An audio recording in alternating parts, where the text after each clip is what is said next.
understand that there's some candidates that are not here, which is unfortunate. But we're gonna work with what we got today, okay? I've got some questions, and so we'll go through those questions, but if we get through all those questions and there's more questions, we're willing to open it up and let people stand up and ask a question, as long as we just, don't throw rocks or, the typical old Western stuff, Mr. Leeson, if I could clarify one statement though. Absolutely. Folks, I'm sorry. He said there was gonna be watermelon and ice cream, barbecue, and that's the only reason I'm here.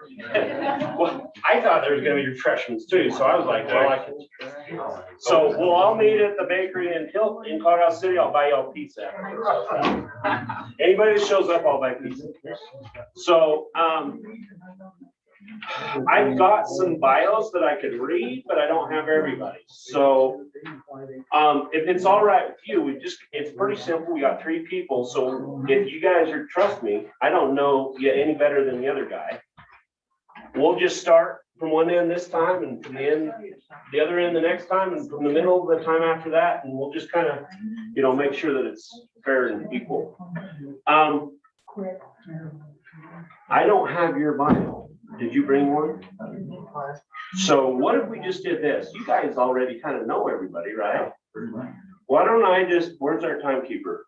Okay, so here's our timekeeper. Have you explained what we're doing? So he's our timekeeper. Let's give We him haven't each. explained the rules as far. Oh, let's read the rules. Yeah, so I'm terrible with rules. we don't have That's like huge bad. Okay, questions are important. So if you have one, please, let's ask it. This is a great forum to do that. It's better if it's in writing, so you've got cards. If you need a card, just, wave at Carol and say, I'll get you one. she'll bring you one, okay? So that we can just write it down. If you want to direct it to a particular candidate, you're welcome to do so.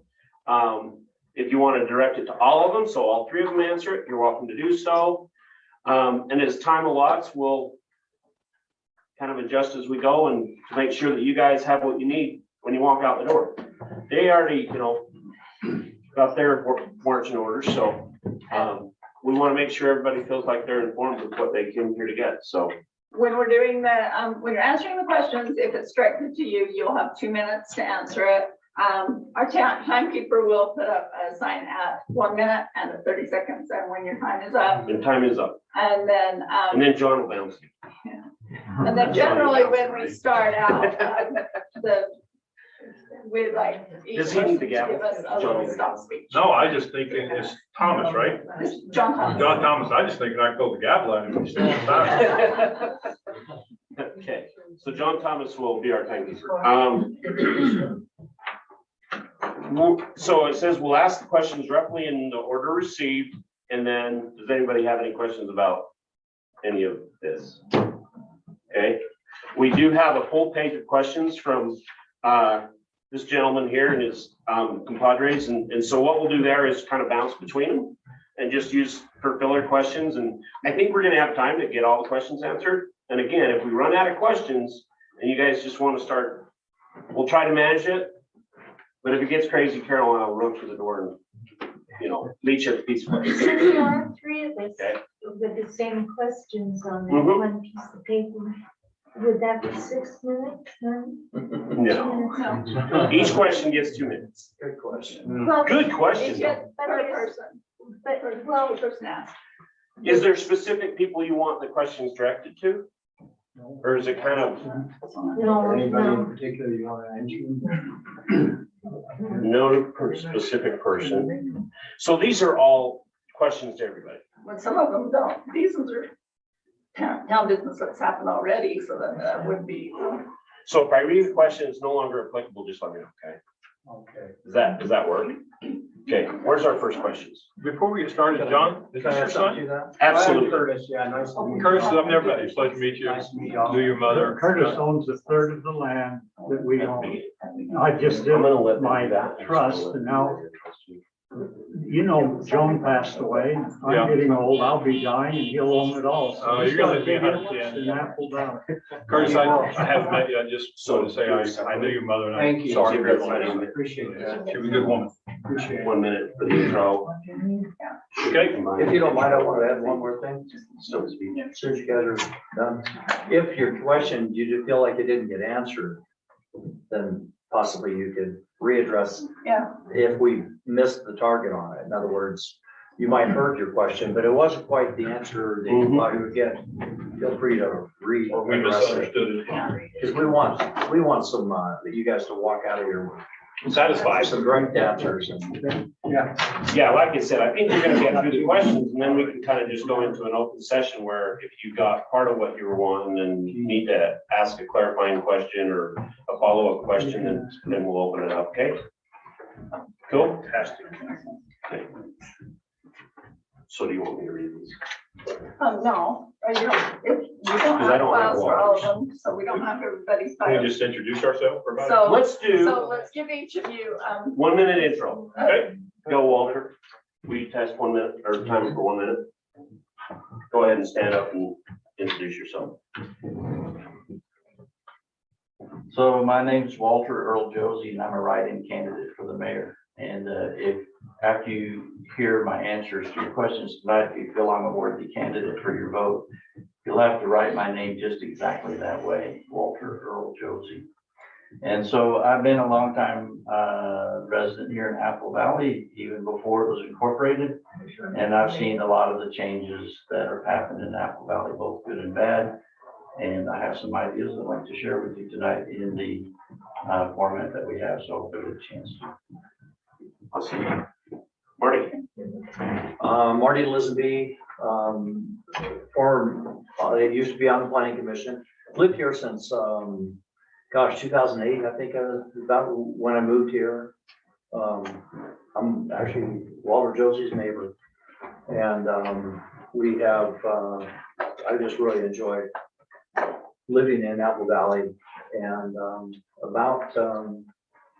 I'd say it's 2018, Robert Campbell asked me if I wanted to be on the planning commission because he needed some help. And I says, yeah, sure. I don't know much about it, but I'll try and help figure it out. And from there it was, taking classes and going to seminars and things like that to learn a little bit about what it means to be on the planning commission, what rules, land use, things like that, because there's different things you can and can't say and do. And so I dug into that a little bit, and then it was around August, September of 2018, they asked me if I'd be the mayor, and I says, no, I don't think so. I'm not interested in being mayor. And they persisted, and I said, all right, whatever. And I dug in, and I did as much as I can to, learn the job and to be good at it. So I was mayor for 3 years and recently resigned because of, deciding to spend more time with our granddaughter and take the motor home and hit the road a little bit here and there. I am currently on the council. Awesome. Thank you. Dale. My name is William Dale Beto, and I concur with Walter. I'm also a write-in candidate, even though I was serving the mayor at the time of registering for this position. I was out of town to attend a family of a funeral and misunderstood it. I thought you could have an agent to represent you, and you can if you're out of town, but you also must be out of state, not out of town, and you must be out for the total duration of the filing period. So that's why I'm a write-in candidate, not on the deal. I've served as the mayor since Marty resigned, jealously to go spend time with his grandkids, and served as a pro tem mayor prior to that, and I also served as planning commission chairman back in 2008, 2009 timeframe, along in there under Rick Mosier. Back then we were still very, very young town, and we had a lot of challenges in trying to get our established and get our feet underneath us. My wife and I moved. She said, time is up. That's who I am. We know you're a book with many chapters, so we'll get the second edition. Okay, so let's go ahead and start with Dell, and we're gonna give you 3 minutes for, Yeah, 2 minutes per question. so Oh, for the before stump so your stump speech, is that what you call it? Yeah, Okay, stump speech. We're gonna give you 3 minutes. He'll give you a 1 minute warning, 1 minute warning, 30-second warning, and then the time's up, and then we'll move, and we'll just come this way this time. Does that work? Okay. So that means I get to continue talking on what I was. Yeah. Yeah, but not about yourself. Okay. They want to know what you're gonna do for them, so however you want to communicate, so. One of my, as a resident, I always try to make my perspective from a different position. As a resident, one of the things that I am concerned most about a town is that I've seen since the conception of this town, that every time a mayor comes in, that the ideas or the concepts that that individual brings to the table wants to change the town to what they think the town should be. Wasn't quite so much with Marty, but I've seen it really quite a bit difference in. Sorry. Go ahead. There's a problem. So I'm working toward trying to introduce more consistency in the town. I don't think that a mayor or a council should come in and change the direction of the town. I think the community decided 12, 13, 15 years ago what it wanted to be, which is a very quiet, low impact community with marginal growth to sustain ourselves. But we found ourselves in considerable debt. There's between $5 and $8 million in current debt for this town, and that will require some growth to meet that debt service. I'm not a fan of large commercial. I'm not a fan of overbuilding. I like a soft, quiet community, but the consistency I think is getting lost from mayor to mayor to mayor, and I'd like to see that replaced with more process within the office through the administration. I'd even like to see us grow towards having a city manager, because we're really mayor strong and council weak. Because while the mayor only has really administrative authority, the mayor does have a lot of influence on where and what the town does. And in the past, that's what we've needed, but we're growing to the point now to where we need so far many more things we needed in 2004, 2005. The demand of our residential community is changing, and I'd like to see the town be structured so that the council and mayor can come in and manage and not come in and change everything every time they come in. And I read some of the flyers that's coming out now, and the first one I read is that we need to take back our power. Power doesn't belong to this body up here, it belongs to this body out here. And if you can replace it with process and procedures in-house to where the power is not dominated by this one individual or these 5 individuals, then I think we can eliminate a lot of the arguing and bickering that some people think we have an excess of in this town. Thank you. Awesome. Marty? Stump speech. When I volunteered to do this, and that's how I did the mayor position, is I just volunteered. I didn't take a dime. I just wanted to help. And I thought, this is gonna be a piece of cake. I just go in, I'm not in it for money. I'm not in it for the glory of it. I'm not in it for the ego of it. I'm just trying to help people that have problems. And what can I do to make that happen? And, there's people in this room that have helped out, and it's because there's a right in the world, and I have a pretty good compass in what's right, and there's wrong, and I got a really good idea what that is as well. And I don't care if we're friends or not friends. I'm going to look at it. Is it right and is it wrong? And I really walk that and want to side err on that side of right, and feel like that people have property rights. They have a right to do things. At the same time, there's ordinances and there's things you can't do. And I just, I think it's important that we find that balance. I don't feel that it's appropriate that we go and call up a SWAT team because someone has an old car in their front yard. That's a little too far over for me. And to me, it starts off with a letter and you go from there. And there's been some people that have, been critical of, the code enforcement, and hey, it's a challenge. But the one thing that I feel like that I have that nobody else has had is the training. I have, had the rock star of Utah, as far as attorneys go, by my side for 3 years as mayor. He, with his tutelage and direction, taught me so much. It's absolutely invaluable when it comes to how do you handle different problems and how do municipalities function in these, within the scope of these problems. What can you do? What can't you do? What's gonna get you sued and what's not? How do you word things? There's so many different things that are important when it comes to being, whether it's on council or and the position I was in was as a mayor. And I get to bring all that with me. Sean Guzman, he's an amazing guy. He taught me well, and I feel like that I've got a lot to offer.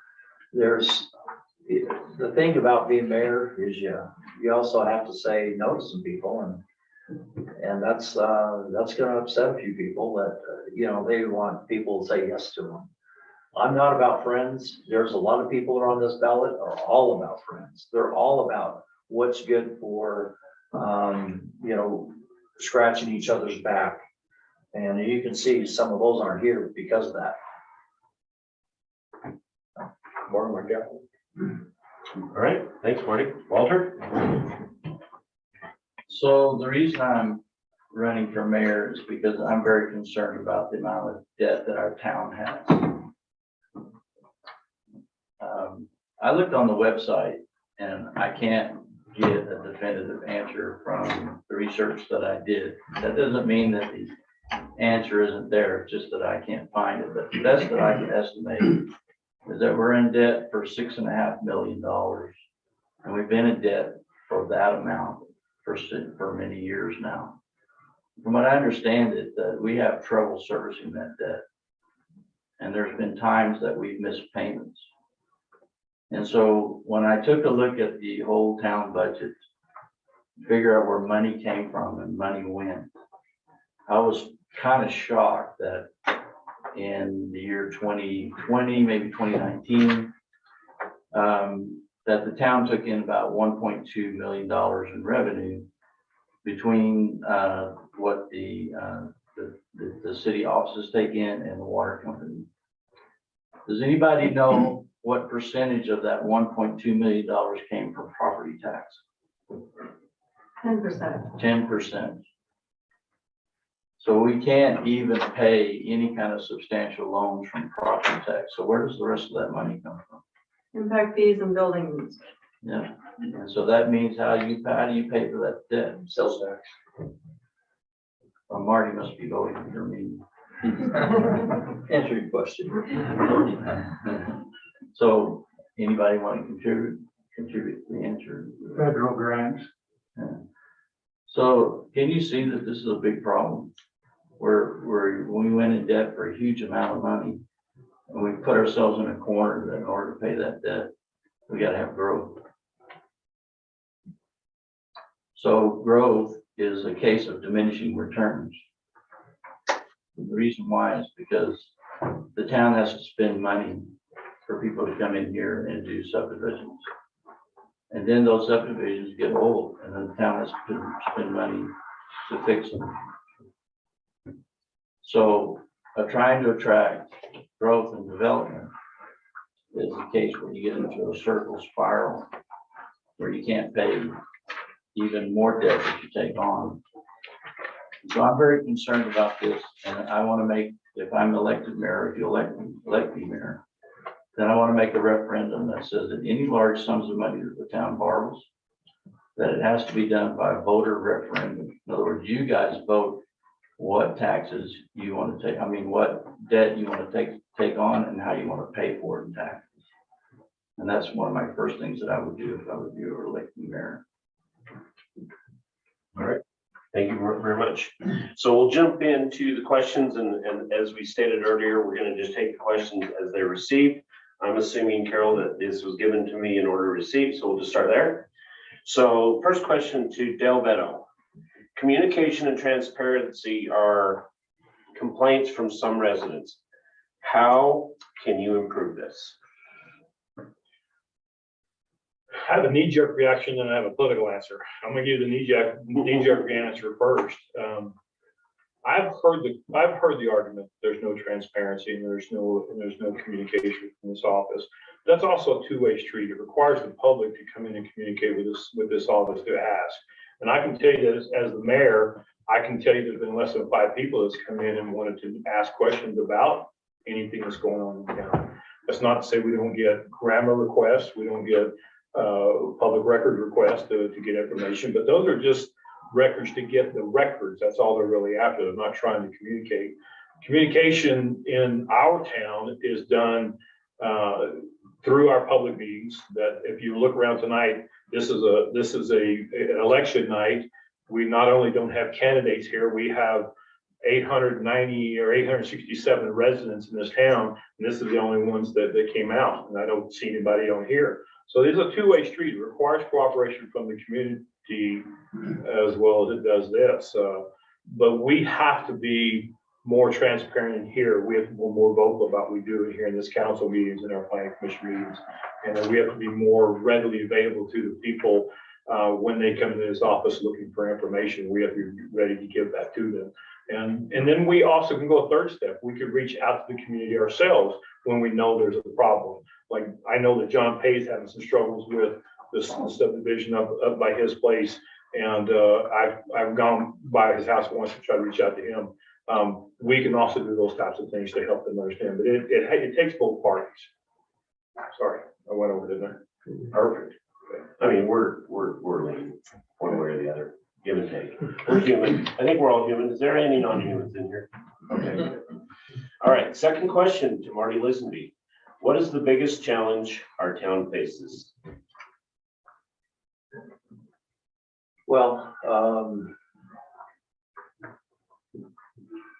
I would say that it's the division between the fire department and the office. That would be one of them. We have financial challenges. We have roads that need to be paved. The financial trend or the transparency, I kind of have to smile at that. We're on Zoom and YouTube right now with this meeting. And so people have all the opportunity in the world to get in here. And I'm the one that started all of that and made it so we can be more transparent.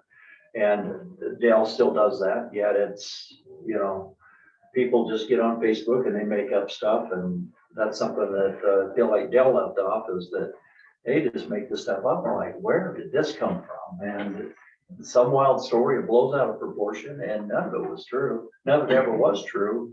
And these flyers that come out, the same thing. Holy cow.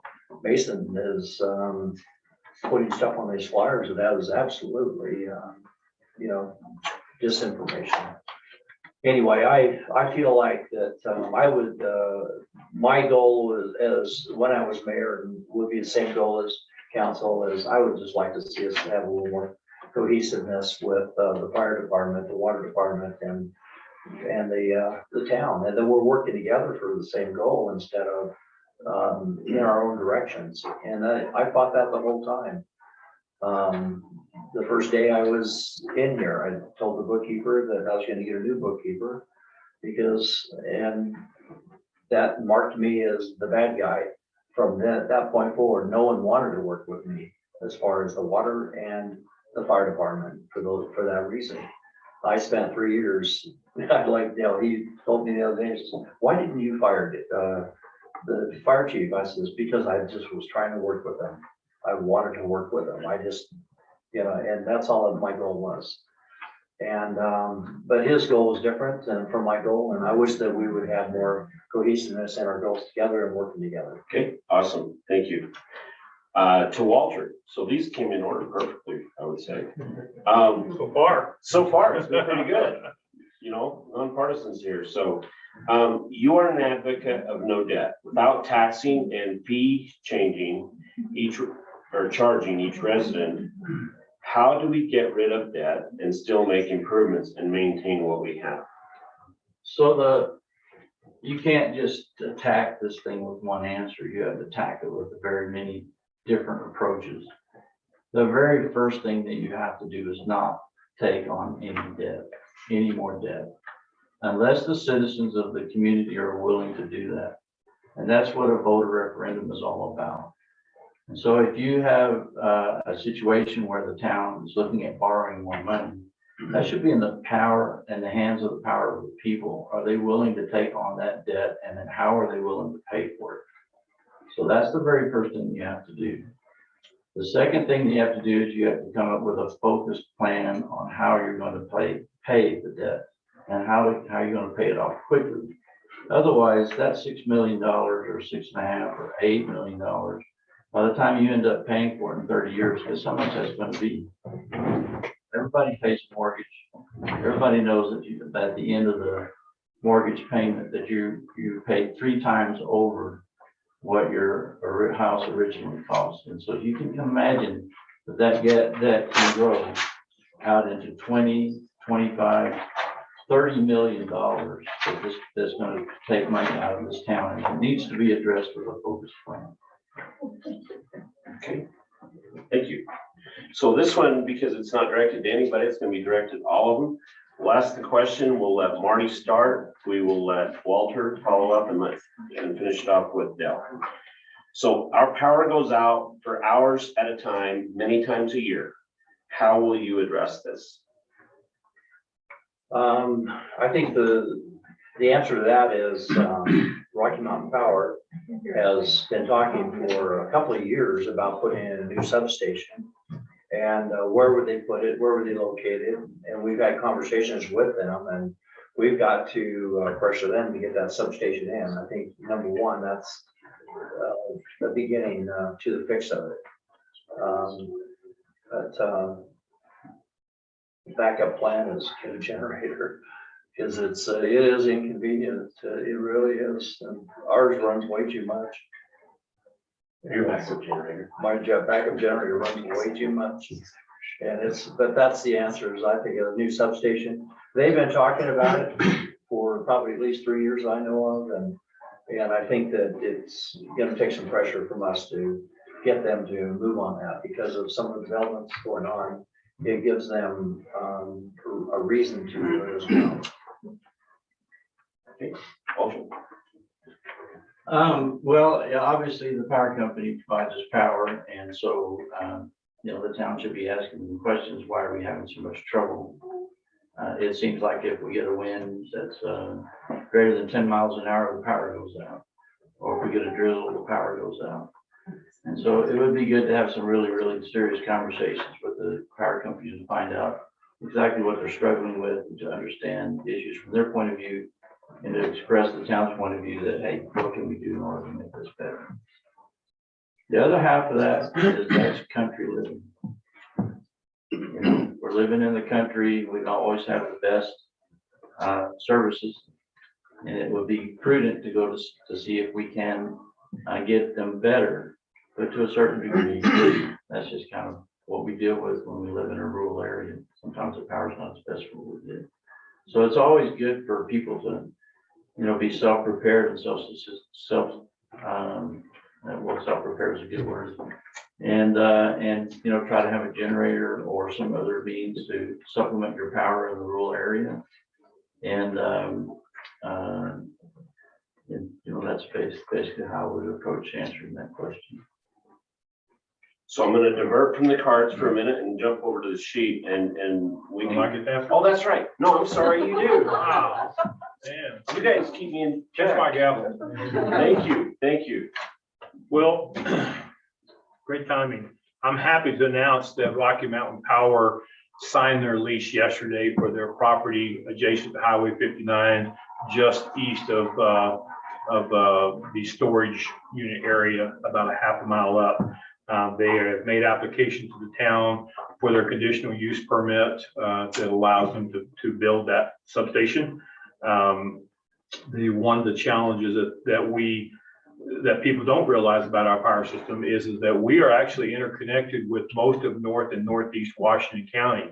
So if we have a challenge in New Harmony because of a car accident or a fire, it affects us here in this town. So that's one of the challenges they're working on rectifying as part of this substation. We no longer be connected or tied to those other communities, and that'll free that up. So I'm happy to see that going in. and probably within the year. I appreciate that we live in country living. I like living in country living, but we are connected to that power system. We also have been in discussions with Rocky Mountain Power for future service agreements that would allow us to buy and resell our power to the community, so that we can control some more of our own destination. We're not relying on a third party. So those are the things that we're long-term we're working on, and short-term is we got that lease agreement signed just earlier this week. Awesome, thank you. And thank you for correcting me. Anytime. Didn't mean to forget it. I have no problem correcting you. Okay, so we'll jump to this page and if you can just tell me really quick, if it's not applicable anymore, then we can just go to the next one and we'll try to get through some of the questions on this list as well. So who approved this subdivision and was it engineered or surveyed? This is again all related to the one. Travis and Libby Wells' property. Yeah, I woke up in the morning, a bunch of caterpillars and equipment down there working. And I walked down by my fence and they're excavating 2 and 3 feet dirt out within 6 feet of my fence, ruining the landscape there, taking out trees. Now, is this that 3-acre holding pond you wanted to put in? We talked about it, Marty. I think it's 4 acres. Oh, I it's don't 4 know. whole acres. I haven't been over your property to know which part you're talking about. Well, Just directly north. I've got all the pictures here to give to you about what John, you're it doing. is. It's a little bit north of your driveway and a little bit. Yeah, and then the road they built at the top of my property is within 2 feet of my fence. Now I've got a beautiful fence. It's been there 13 years. It's 5-strand barbless wire and horse fencing. And I spent a lot of money putting it in. Up at the top, I've got a picture. They tore out some other fences and threw it over on mine and damaged my fence. Now, how would you feel, Marty, if they came down and damaged your fences?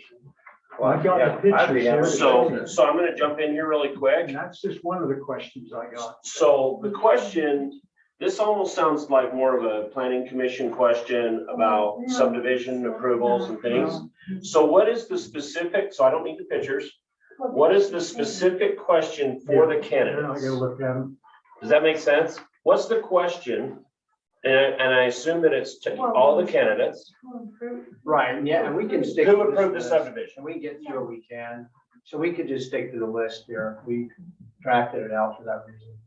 Yeah, so what I'm saying, do you want all the candidates? Because this sounds like a working question. No, this is to the acting mayor. The others. have Okay, nothing to the do acting with it. mayor. Oh, okay. Okay, It was approved before my time as the mayor. There was a referendum placed on it, I would say mid-spring, is it about that? About that, yeah. So it's approved prior to that, to me coming in. So I don't know, I would assume Marty approved that. It wasn't. See, we heard that there was a moratorium on it because there wasn't enough water. Now, I don't know did anything the about. water a just moratorium. appear all of a sudden? I don't know anything about a moratorium. There's never been a moratorium on water other than Mason touting that we should have a moratorium for water, but there's never been a moratorium on water. They are providing their Where's own the water water shares. coming from? The same place yours does. We have No. water. We're in a drought. No, I get that, but we have You get water. that, you get the drought? No, I get that part, but what I'm trying to get out is that's the one thing. I made a phone call one time to Sean and our city attorney, and I used the M word, he called it. He says, don't ever use the M word again. I said, what do you mean M word? He says, the moratorium. You don't ever use that word. He says, if you start talking that direction, any cafe, Great lawyer. a great lawyer that's sitting in a cafe, drink a cup of coffee that has a license will sue you guys and win so easily. You can't use the word moratorium. You can't even do a moratorium. He says that, and I says, but Sean, we've got a problem with, and we don't have a problem with our Apple Valley system other than the water tank having a leak. We have water here. But I was mentioning to him about Cedar Point, how we had a couple wells fail out there. I says, but Sean, the well's failed. And he says, doesn't matter. He says that this is your job. You guys are a municipality. You have to provide services to people who want to have them. And it's your job to make sure that you have contingency plans in place to do that. So if you have a well that went bad, then that means you didn't plan right. That means you should have drilled another well. You should have taken one deeper. You should have done the pipeline, whatever it is. It's our job to look ahead more than yesterday or tomorrow and come up with where's the water gonna come from? Because there is more water in the Apple Valley even. There's a well right up behind my house, way against the mountain that produces, I think it's 300 or 400 gallons a minute. You know, and so there's other sources and he said the reason for this is we charge an impact fee of $12,000 for the water rates, for water connections. And if you're not spending that $12,000 on improving your system, that's why you're gonna lose. And that's why you're gonna get sued and lose. Because that money's supposed to go to finding other sources or drilling a well deeper, that kind of stuff. That water you're talking Our about, district has Marty, not done that. it's only 100 gallons a minute. I know that. It's not 400. I've been told otherwise. How but many of I'm you not gonna drilled argue a with well? How many of you drilled a well? I drilled 4 dry wells. it. And you're not up against. It the cost me a lot of money and there was no water in any of the wells. Now Walter Clough, the guy that drilled the city wells, he told me, he said he didn't think there was any water on this side of the valley. The good wells are over on this side and they come through lava formation. So I don't think there's any water on that side of the valley.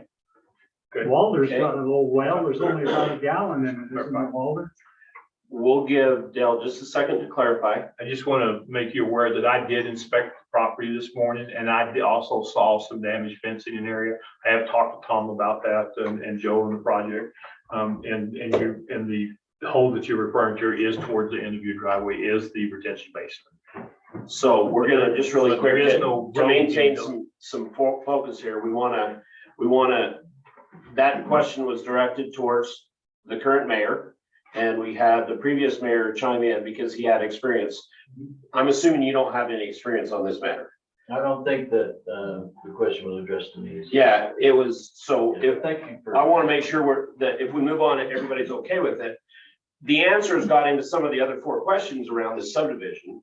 So we'll come back to those and we'll make sure that they were addressed in a way that works for you. We're going to go ahead and go back to the card for a minute. And this is directed to Dell. Smithsonian Butte Backcountry Byway is a possible powder keg for growth and development in Apple Valley. How would you set up Apple Valley to be ready for that growth? As a mayor or resident, As a mayor candidate, how would you set the town up to be ready for that growth? so as a resident of the town, both when I lived here before and when I live here now, it has been the general consensus of the conversation that I've had that, and as a resident, I agree, and as a mayor, I agree that this corridor going in that we're looking through to Zion's Park up here is one of the most irreplaceable views in the United States. I've driven 43 states in the United States, and I can tell you this is one of the most spectacular views we have. I would do everything as a mayor and as a resident to discourage as much development as I can along that corridor because that's my personal preference. However, there are landowners who own ground along that corridor. My job would be and my goal would be to discourage or limit the amount of density allowed in those areas as much as possible. Mayor Lisenby was in charge was the mayor, I should say charge. He was the mayor at the time that the application came in for the current 25 lot subdivision that Mr. Pay is referring to. That property by ordinance and by water ownership was entitled to roughly 60 residential lots. Through his efforts and through the efforts of the applicant himself, they came to the conclusion they could reduce that density down to 25 units and go to larger lots. That act was the epitome of what I think should happen all across our community. Earlier tonight, we had that same subdivision applicant come in, a different applicant come in. with a half-acre lot. And it was the same thing. We want to encourage and push developers, landowners. Remember, we used the word developers. These are not people who live in Las Vegas or California. These are people who are residents here who own these grounds, that want to build out their own grounds. Ladd McDonald bought his property in 2006 with the idea of moving up here and developing some small residential on his property to pay for his retirement. And he has a right to do that. I want to encourage you to make those lots as large as possible and protect that corridor every way possible. If it were up to me, I'd annex all the way down to Hurricane. I'd let people go down there and build on Sheets Bridge Road. And I'd put a straw down there and suck that cash up here and keep that whole area open, if it were me. Okay, thank you. Question for Walter. Good. Are you advocating for no debt, or do you have an idea of how much debt is sustainable? And then just, you can't build water systems, et cetera, without funding. So is there a sustainable level of debt? Well, in order to figure out whether things are sustainable, you have to just do an analysis of it. And so if you do an analysis of it and you forecast out where you expect the revenue to come, and how you're going to pay the debt off, and then you make an assertion of the risk behind that, then basically, in my approach, by limiting the power of the town government from not just going out and borrowing money in your name, and then when they do that and their term is over, they leave town, leaving everybody here with the debt. And with an ordinance in place preventing that, then you have to explain to everybody how you're going to, what the money is going to be used for, how much you're going to borrow, and how it's going to be paid for. And you have to do it in a way that's going to make sense so that people would vote for it. That's why I'm so passionate about that. It's because the people that want to be here for the rest of their lives, or however long they want to be here, are going to be handling that debt. And they need to have a voice in being able to say, yes, we want to take that on. And yes, this is how we're going to take it. Okay, thank you. All right, so we're going to go back to this sheet with all the questions on it. Again, if you have questions that have come up as we've been going, you can raise your hand and Harold will give you a card. If you have a card that's got a question, raise your hand, raise the card up and she'll grab it and get it up here. Otherwise, we'll just start going down this list for you. I'm sure other people have some of the questions that are on here anyway. And you know, after when we get done with this, if we want to kind of open it up and you can just raise your hand, I'm willing as the facilitator, if everybody's willing, to just kind of, you know, make sure that we state the question clearly and who it's directed to, and then sit down and let the candidate, because we're here to hear their responses to your questions. So the next question on your list is any plans for future sidewalk, sewer, sidewalks, curb and gutter? And I'm assuming, is this for Apple Valley or just that subdivision? Just that particular stuff, we know we haven't got it. So, and it's directed towards the current mayor? Yeah, they're developing it, they should do all those improvements. Right. So to the current mayor, do you know what the current plans are on that subdivision? I do, and I'm going to use the word that a variance was given, but variance was not offered, so don't hold me that word, because I don't know a better word to say it. Again, that subdivision had qualified itself for roughly half-acre lots based on our ordinance. Through the negotiation with the landowner, it was determined that if they would go to larger lots, that we'd let them vacate the curb and the sidewalk and go with storm drain systems, and then provide a storm drain retention basin for the town. Because as you know, in the streets where you live in Mount Zion Circle, we have no drainage in there, and we have 2 or 3 homes that flood on a regular basis. So the needs of the community far outweighed in the drainage system than it did in the curb and the gutter. So there was a compromise made to allow them to forego that by going to larger lots and providing other infrastructure. Okay. So sort of storm drains will be part of Yes. that, and Yes. is it 1 acre then? You said originally They are 2 acre, okay, They are just a hair right at 2 acres. okay. It's All an right. average. So It's an question 8 is kind of been addressed partially anyway. Okay. There are some 1 acre lots the average, there's 25 lots on 57 acres. Okay. And, Once it's all penciled out, it kind and of. I'd like to add to his comments, if nobody minds.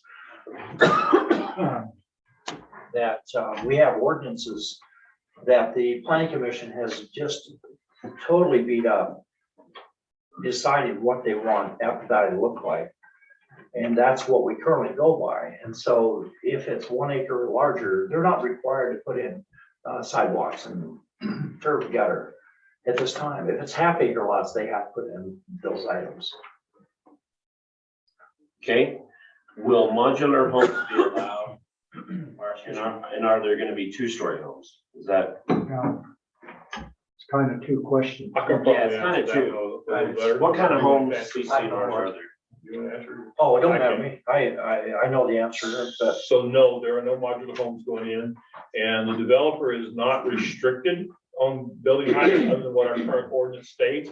However, in him working with the developer, he is working to come up with a floor plan that does not include 2-story homes, although he's not mandated to do so. And I'd like to answer that a little different way, is Okay. that as a town, we have no control over whether he's putting all modulars in there or not. As HUD prevents us from mandating that because that's against HUD guidelines. The federal government would be down here, having something to say about that. So we're not even able to say no manufactured homes anywhere in Apple Valley. Okay, But I know he's not going to. They're gonna be nice custom homes. How about 2 stories? You gonna interfere with the neighbor's home? He answered that. What I said was that while they're not mandated to not do so, we have a 32-foot ceiling limit, I believe it is. But he has, on his own, is working with a floor plan that would exclude 2-story homes as a good neighbor. But that is up to him, John, to do. It's discriminative on our part if we tell somebody you can't put a mobile home in. It's discrimination on our part if we circumvent an ordinance and make them build to a standard that is not our ordinance. Our ordinance is in reality is a contractual book that says, if we place this out in front of you and say, these are the guidelines by which you have to build, and you come and meet those conditions, we have very little, if anything whatsoever, ability to tell them, no, they can't go build that. Architecturally. Architecture, that's a contractual binding law that we have to govern ourselves through. So if he comes in and makes an application and is granted his subdivision, he's entitled to build what's in the confines of that ordinance. And our ordinance does say that he can build a 2-story. Out of his generosity, he has reduced his density and reduced his second floor so far. Does not include 2-story homes. It'll just be a hodgepodge there, just No. like it is the rest of the town. It's not a hodgepodge, that's not They unfair. don't have any protective covenants. No, it Now, I has built down in CCNRs. Dixie Springs, they've got all the covenants there and they got everything right. John, it has CCNRs, okay? Yeah, And again, we still can't require those. But CCNRs are private contract between the landowner and the home buyer that we can't enforce, but we have to live by our ordinances, and our ordinances allows him to build it. That doesn't create a hodgepodge. It simply says that he's not gonna build, he's trying to avoid building 2-story homes. And they're gonna be $1 million hodgepodges, basically. nice. no, they're not. Oh, yeah. Okay, They're not gonna have the money because the whole country's gonna go down right away. okay. We'll see. Next question. Everything's gonna go backwards. Okay, so this, Walter should have been the president because they borrowed too much money. yeah, so this next question, I think got answered when we started about the water. Did that question kind of get answered, guys? Say on water? number 4. Yeah, Yeah, I mean, you talked about the, the developer's got to drill use the wells. word moratorium. The and- developers have to- So how is this development possible? How is this development considering the water shortage? So our water district, for lack of a better explanation, is a water bank. If you have put water shares into the bank, then you can draw them out at a later date. Our requirement today is that you have to provide a water share, or you pay both the equivalent of a water purchase and a impact fee. So it's 12, and I think it's 4,000, isn't it? Or I think, Yeah, it should be I think it's, should be more than that, but I think it's $4,000. You can forego the $4,000 by giving a water share. Before we accept the water share, you must present that certificate to the city. The city presents that to the state for verification of two things. One, they legally own it and is transferable within this zone. And two, it is liquid water. For those who don't understand what I mean by liquid water is that water shares have a diversionary point. They're tied to a well somewhere. It cannot be tied to a well that is either dry or overextended. For example, down at the old sod farm, the mill turf farm down here, there was a water well that put out 470 gallons of water. But there were over 1,100 shares of water tied to that well, including a couple of hundred that was owned by the city of Hurricane. So at the end of the day, when you verify a water share, it's the oldest water shares in that water well that are survivable.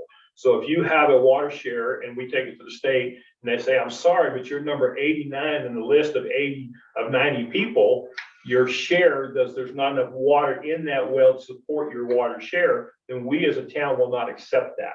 So you can't give us a dry share. But if you have water rights that are in this well, that are in the totality of this valley, you own them and you're entitled to use them. And if you want to use them for your development project, that is your prerogative to do. And it's our responsibility to provide that service for you via that connection. Next question. All right, so we're gonna jump to a question. We're gonna let any of the candidates address it, and we'll. Are you running for mayor? Not mayors, candidates. That was a slip of my tongue. Freudian, is that what you call that? And maybe we'll let Walter start, since you guys have been talking. No kidding. Okay, so thank you very much. So what is being done to address the old water tank that is leaking, and you probably can't address that, but maybe you can. When will there be a new water tank on the west side of the valley? So if you were elected mayor, maybe you can just address it however you want to. Well, let me use the water leak as the focus point of the debt. And the reason why I'm saying that is because there's not enough property taxes being taken in to pay for the debt. There's not enough taxes taken from fees, et cetera, to pay for it. The only source of funding that the town has to service that debt is impact fees. You've already heard Marty said that those impact fees are supposed to go to improving the basic system of water that you have, like water tanks, pipes, and what have you. So it seems like to me, you have to decide, do I want to pay the debt, or do I want to fix the system with that money? Okay, so if that's the only way to pay the debt is by those impact fees, then you've got a big problem as a town, because the water system is always going to need servicing. It's always going to need big bucks to fix things. It's always going to need expansion. You just put yourself into a big corner. So this is a problem that's already biting us in the rear end. Is eventually going to bite us in the rear end really big time, to where we're going to be forced to take on a huge loan, because that's the only way to be able to fix a water problem. That's not a position that we want to be. There is not a focused plan on how to pay off the existing debt. And then there's all kinds of risks out there that will force us to take on more debt. And eventually that's going to impact every citizen's pocketbook here severely. Your property taxes will be going up if we don't have a focused plan of paying debt. Okay, thank you. The water tank is repaired right now, and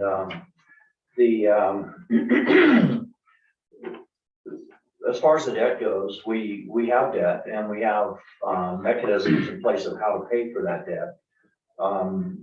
If you want to, as far as the town goes, we had a surplus as being mayor for 3 years. We had no problem paying the bills. We had no problem at the end of the year closing the books because we had money left over. That's because I ran a tight ship on dollars and not taking new debt on at the time. And we also went in and just lived frugally, shall we say. last year we had, I don't know the final count, but it was 150, 200,000 in surplus money last year in our budget, because we had really anticipated a hit on COVID-19 on our money coming in, and instead we brought in more money than what we planned on. And so we actually end up with a surplus that we get to, use this year in whatever way. Anyway, as far as the water district goes, if you want to single them out and say, what's going on with them? Part of the problem with the water district is, like he says, a lot of debt. And the chairman at the time did not want to raise the rates on anybody. And so we went for years just squeaking by, not even allowing for, okay, let's plan ahead. The right way to run any company is you say, you go in and say, this pump's only good for 3 more years. We need to start saving money now so we can replace that pump in 3 years. And we weren't doing any of that. And we still aren't really doing that. But we did raise the rates about a year ago, as all of you know. It's not a fun time to do it, but that helps us to be able to pay our bills now, and we're able to pay the bills. And so anyway, that's Okay, Dale?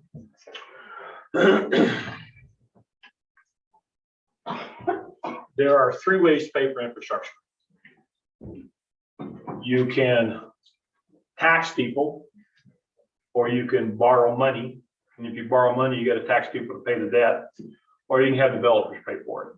Currently today, we're facing the need of about $1.5 million, maybe $2 million in infrastructure to get us out of the current hole that we're in.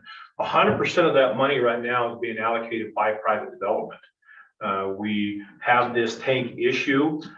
We just approved the development agreement earlier tonight in the town council meeting that provides a new $1 million concrete water tank on the south side of the highway that replaces the usage of these 2 tanks. These tanks are in disarray. They're probably not going to be usable more than another year or 2. We have the Canaan Springs water system that we developed last year that's producing 61 million gallons of water annually. But at the time, the board made a mistake of not including enough money to buy pipe to put that water actually into the tank. So we're looking at a $200,000 deficit right now to go fix that. We received our letter of intention today from a landowner that picks up the totality of that bill, $200,000 in repair. So that money, that pipeline deposit will go in sometime toward the end of this week or first part of next week. That's how you pay for it without putting the burden on the residential community. We do need a tank. It is being 100% paid for by private citizens. And in my opinion, that's how you don't take on additional debt, and that's how you correct or service current debt. There is also a limit, though, of how far you can go and how far you should go with that development. We are what we are, and we're probably a community of less homes than we are greater homes. That number is probably undefined. But if we can get our infrastructure problems picked up through private monies and keep that debt off of us and service, and those plans that Marty alluded to are in place to service those debt. We haven't had any challenge making our debts. The water district had trouble making its debt. The town had to cover some of those debts. And that's because the fees that were being generated were going to pay for high exuberant management fees. It wasn't being applied to the water district. And kudos to Marty and his administration. He's absolutely right. He ran a wonderfully tight ship when it comes to accounting. And I wish I had a fraction of his knowledge and his understanding. I'd like to have a rebuttal if you guys don't mind. Yeah, really quick. There is, the next question that was up, by the way, was to Dell about what's the plan for connecting the Canaan Springs. Are you okay with giving him a chance to rebuttal? Whatever. It has to do- I'm okay with it too. It has We're all to do getting with along. Canaan Springs, and you guys all want to hear this. Because Dale left out some important details. And the district was ready to, like Walter says, get a grant for $1 million. And the loan they were going to apply for is $500,000 or $600,000, so they could put this pipeline in. And, It was 1.1 million. anyway, so they wanted to borrow some money and do some grant money, and, you know, we said, well, hold a second, can we just pay cash for this thing? And, that's part of what bothered me about Harold, he wouldn't look at any other options. And you gotta keep in mind that the engineers that they hire, they get paid commissions, basically, because they get a percentage of whatever it is that total bill is. And Dale's talking about installing this with some volunteer labor, paying for the pipe, let's get it in the ground and working, instead of these high fees of $1.1 million. I heard a number originally, when they were talking in these meetings, it was 1.5 and as much as $1.6 million is what they wanted to put this pipeline in. And we're gonna do it for probably $200,000, maybe $300,000. And we're paying cash for it instead of borrowing money. And this is because of this guy. So I gotta say hats off to you, Dale, for making that happen. Okay, so in all fairness, Walter, do you want to address this question about surrounding this issue on how you would deal with it as mayor? Well, I want to shine a spotlight to something that's, that to me is very serious. For instance, we hear that we're able to service our debt now, you know, for the $6 million, whereas before we weren't. What is the difference between the time that we weren't servicing the debt, between the time that we are? So you want to ask them the No, question? I'm just presenting that so that people can ponder that question. The time that we weren't servicing the debt was because there was no new homes being built here, and there was no no impact fees being collected. The time that we can service the debt is because more homes have been built here in the last 2 years. And so then you have more impact fees and you can service the debt. Okay, so if the impact fees are to service the debt, then we're not taking on money to be able to support our water system. So if you want to have the money go to support the water system and build up the infrastructure of that, then to service the debt has to come out of a different financial aspect of the water. And this hurts for me to say this, but it needs to come right out of your water bill. Now, the fact that, and that means your rates go up. Okay, so the fact that we call it a water bill in my approach to things is totally incorrect. If it's owned by the town and the town is charging you, that is a tax. So the town is delivering you water for free and charging you for using it. And the more that you use, the more tax you pay. And so if that's where the revenue needs to come from to pay off the debt, then the only way that revenue happens is if your water bill goes up and goes up substantially. Now you see how difficult this debt is on everybody's pocketbook. Okay, thank you. So Dale, the question was, what's the plan on connecting Canyon Springs? Do you feel like you answered that fairly well? I think it's done, right? The developer is paying the fee and it's gonna. That's correct. Okay, we'll move on from that question. That's not my question. What's been the holdup? Oh, what's been the holdup? Yeah. Can I say bureaucracy? You let me leave it there. I'm not a fan of pointing a finger at someone else's mistakes. I'm not a fan of saying that some individual did something or did not do something or didn't perform. We are a town with our greatest links and our weakest links. And if one guy makes a mistake, I'm his neighbor and I'm going to help him get up out of that hole that was created. We as a town, and I said that earlier when I said that we made the mistake of not putting money into that grant for piping. But the truth of the matter is that the engineering that was contracted out took probably 2 or 3 times longer than what it should have. The contracting engineering was not in cooperation with Mayor Lisenby when I was here. He was not in cooperation when I became the mayor, and he's not in cooperation today. And in fact, the monies that we spent through that grant program to pay the engineer for the documentation necessary to put in the pipeline was in fact, we were prohibited from accessing, because an engineer is a professional license and he owns his, somewhat like a copyrighted program. He owns his work. And when he submitted that to the USDA, and then we came in and replaced the board with the town council, his retaliation was to go to the USDA and tell the USDA that I own that and I don't want it shared with the city. That did not get revealed to us until the end of July, after we'd gone through probably 6 months of process of trying to get to the point where we could get a grant for the pipeline. And in fact, there was some monies that could have been diverted into that.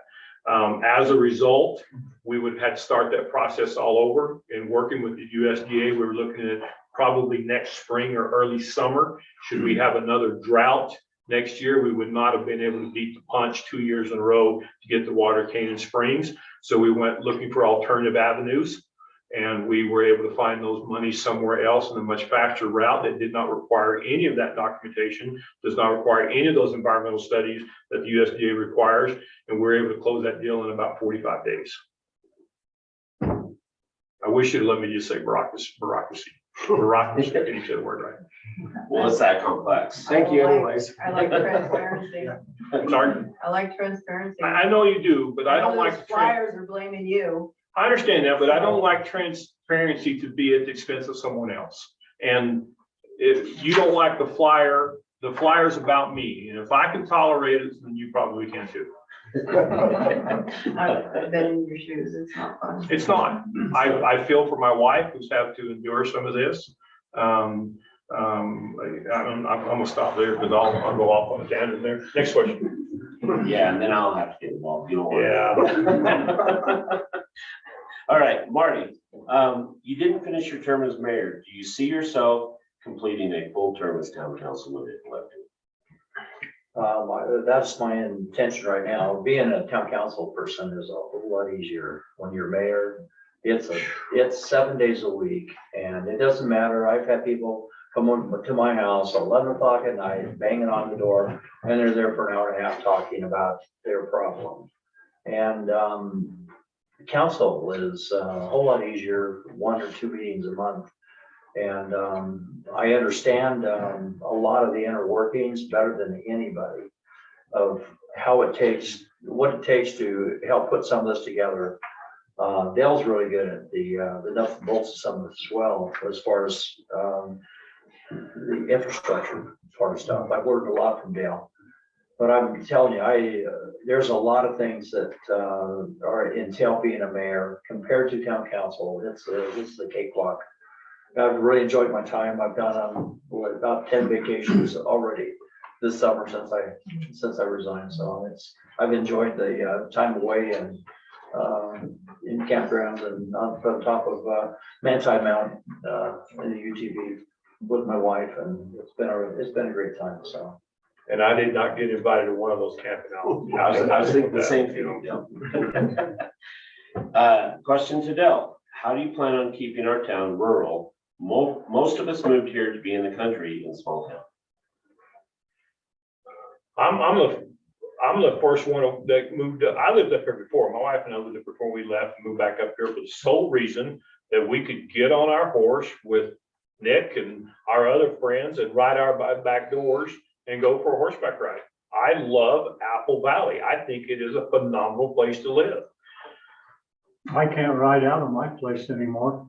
That's true. I You're can't absolutely go any true. And direction. so here comes the challenge. How do you maintain rural community ranch living, just like he's pointing out here, he can't ride out his back gate anymore, and still have a healthy financial environment? We took in, I think this year, we took in about $50,000 in impact fees, about $125,000 in property taxes, $160,000 in sales taxes, and about $55,000 in water impact fees. We have an $850,000 or $800,000 a year budget that doesn't cover that. To keep things rural, I think that it's imperative that we work with landowners who have the rights to develop their properties, to do everything in our power to encourage them to build rural product. Instead of building 3-story, 2-story hotels, instead of building half-acre lots or 8,000 square foot lots. We're a town of 21,000 acres. We only have enough water to maximum build out probably 2,000 homes unless you collect more water sources. There's no reason why we need to build Taj Mahals in the middle of our town. So if we can do everything we can to encourage them to build rural product, you'll always be a rural product. Encourage rural product. More open space, more trails, right? That's part of rural, but so are horses and so are chickens and so are goats, which I hate goats, by the way, and so are sheep. But we have ordinances that says you can't have a rooster in this town. Many of y'all who have chickens in this room know that while the chicken will lay the egg, it's not going to lay a good egg very long without that rooster. And how does that work? So you can't be rural when you pass ordinances that discourage rural. That's how you do it. That come in over time that time? It's poor planning. They should have had horse trails around there instead of extra lots that they were gonna take care of. I totally agree with you. That's the encouragement I'm talking about, John, is just like this subdivision up here. One of the things I suggested them was taking that field and putting in some equestrian trailheads and having trailheads traverse through the community so that you can ride out of your community. You are now landlocked unless you go down a public street. I've got to ride on my own property or put my horses in the trailer to ride. Right, or go down a public street. Now, Yeah. it's all emotion with me and people that like horses. The people that bought the land, all they care about is their ATVs. They're racing them out there. We gotta learn to live with both. Yeah. So let's jump to the next question, which we've queued up nicely, because it's about a master plan and trails. And I'm assuming that we can maybe direct this to all 3 candidates and let Walter start this time and address it just the best you can. But the question is there a master plan? And I'm assuming for the town. And are any plans for future bicycle trails, walking trails, and horseback trails? So start that. Well, the planning commission is a big part of that. And as from what I can understand, and I brought this up a couple of times with a few people in the town council and also planning commission, is that, one of the worst things that can happen to you is what Mark was talking about. Is you buy this property and you have the freedom to roam around, and all of a sudden growth happens and then you're hemmed in and you can't go under the streets anymore.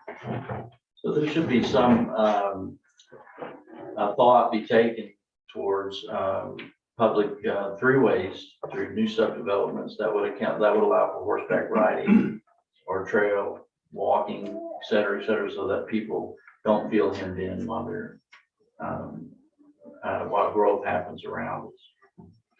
So that's definitely something that is to be considered, because if you can have access through public trails, et cetera, through new growth, new subdivision, then that makes life a lot better for people that have built here prior to that. I want to go ahead and just make mention of the fact that, and I know I'm beating this horse to death, but when you look at growth to pay our debt, then you have the decision to make. Is those impact fees going to pay the debt? And if the impact fee pays the debt, no money's going for the infrastructure. And then if the money's going for the infrastructure, no money's going to pay the debt. So right now, as far as I can see, there is not a plan, a focused plan on how we pay our existing debt. It's just something we live with.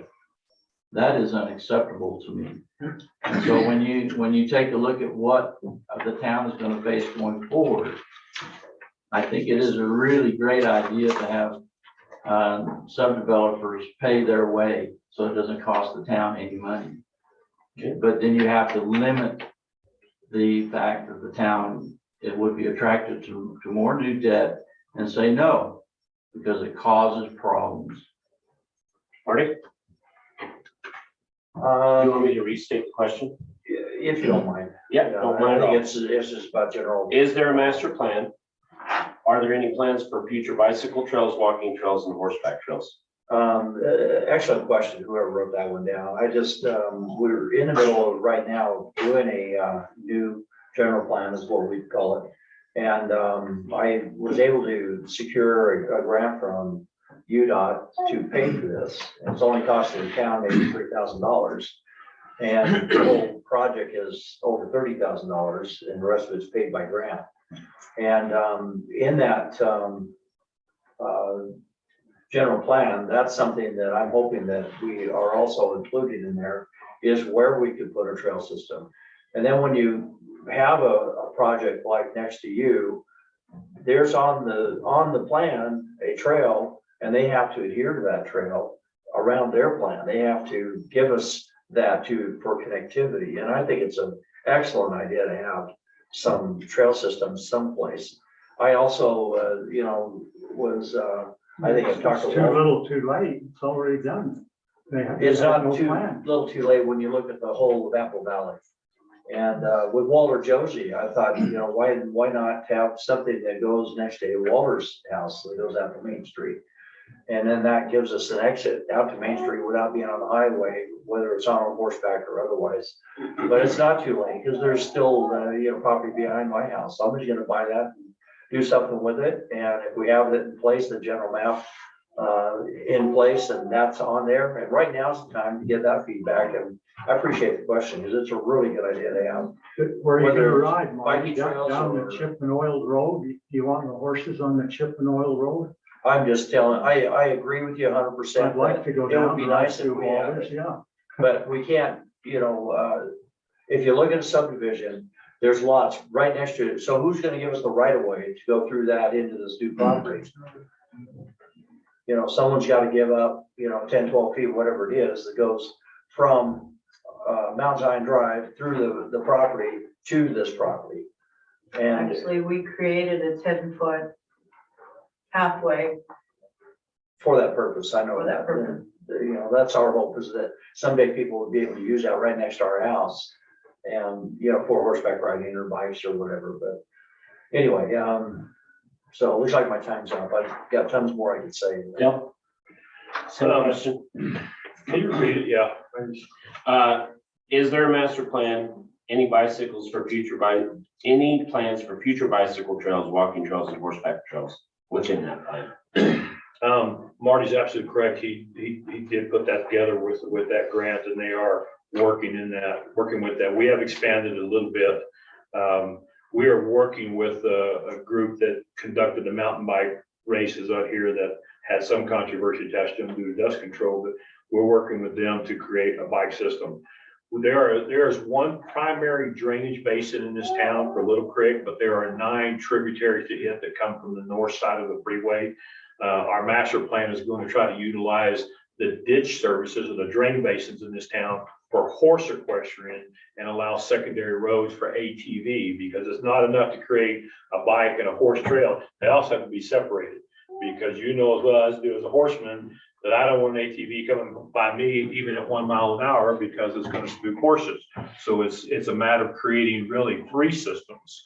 So rubber tire vehicles will traverse through one trail system and livestock through a separate one. The planning commission is supposed to be heavily involved in this. It is vacation season, so there's been a little bit of challenge. Alan Angel's got a new business going in Mesquite, plus he's continuing some shows down in Las Vegas for his business. So he's been a little bit challenging to get involved in this, but Sunrise Engineering is working on those plans that include both pedestrian, bike, horse, and car transportations in our town to update those maps. Okay. So we're gonna jump to the next question, which I think has already been answered, because there was literally a question that had 2 questions that there's only one difference in the question. That was, what's holding up the Canaan pipeline and what's the plan to connect to the pipeline? So I think that's been addressed. I don't know who did the first question. Does anybody have any other questions about the pipeline from Canaan? Okay. I think we can move on from that. Oh, this is blank. I think I get to just do whatever I want there. It's like freestyling. Does anybody want a blank card to write a question on? You could answer the questions. Blank question, blank stare, right?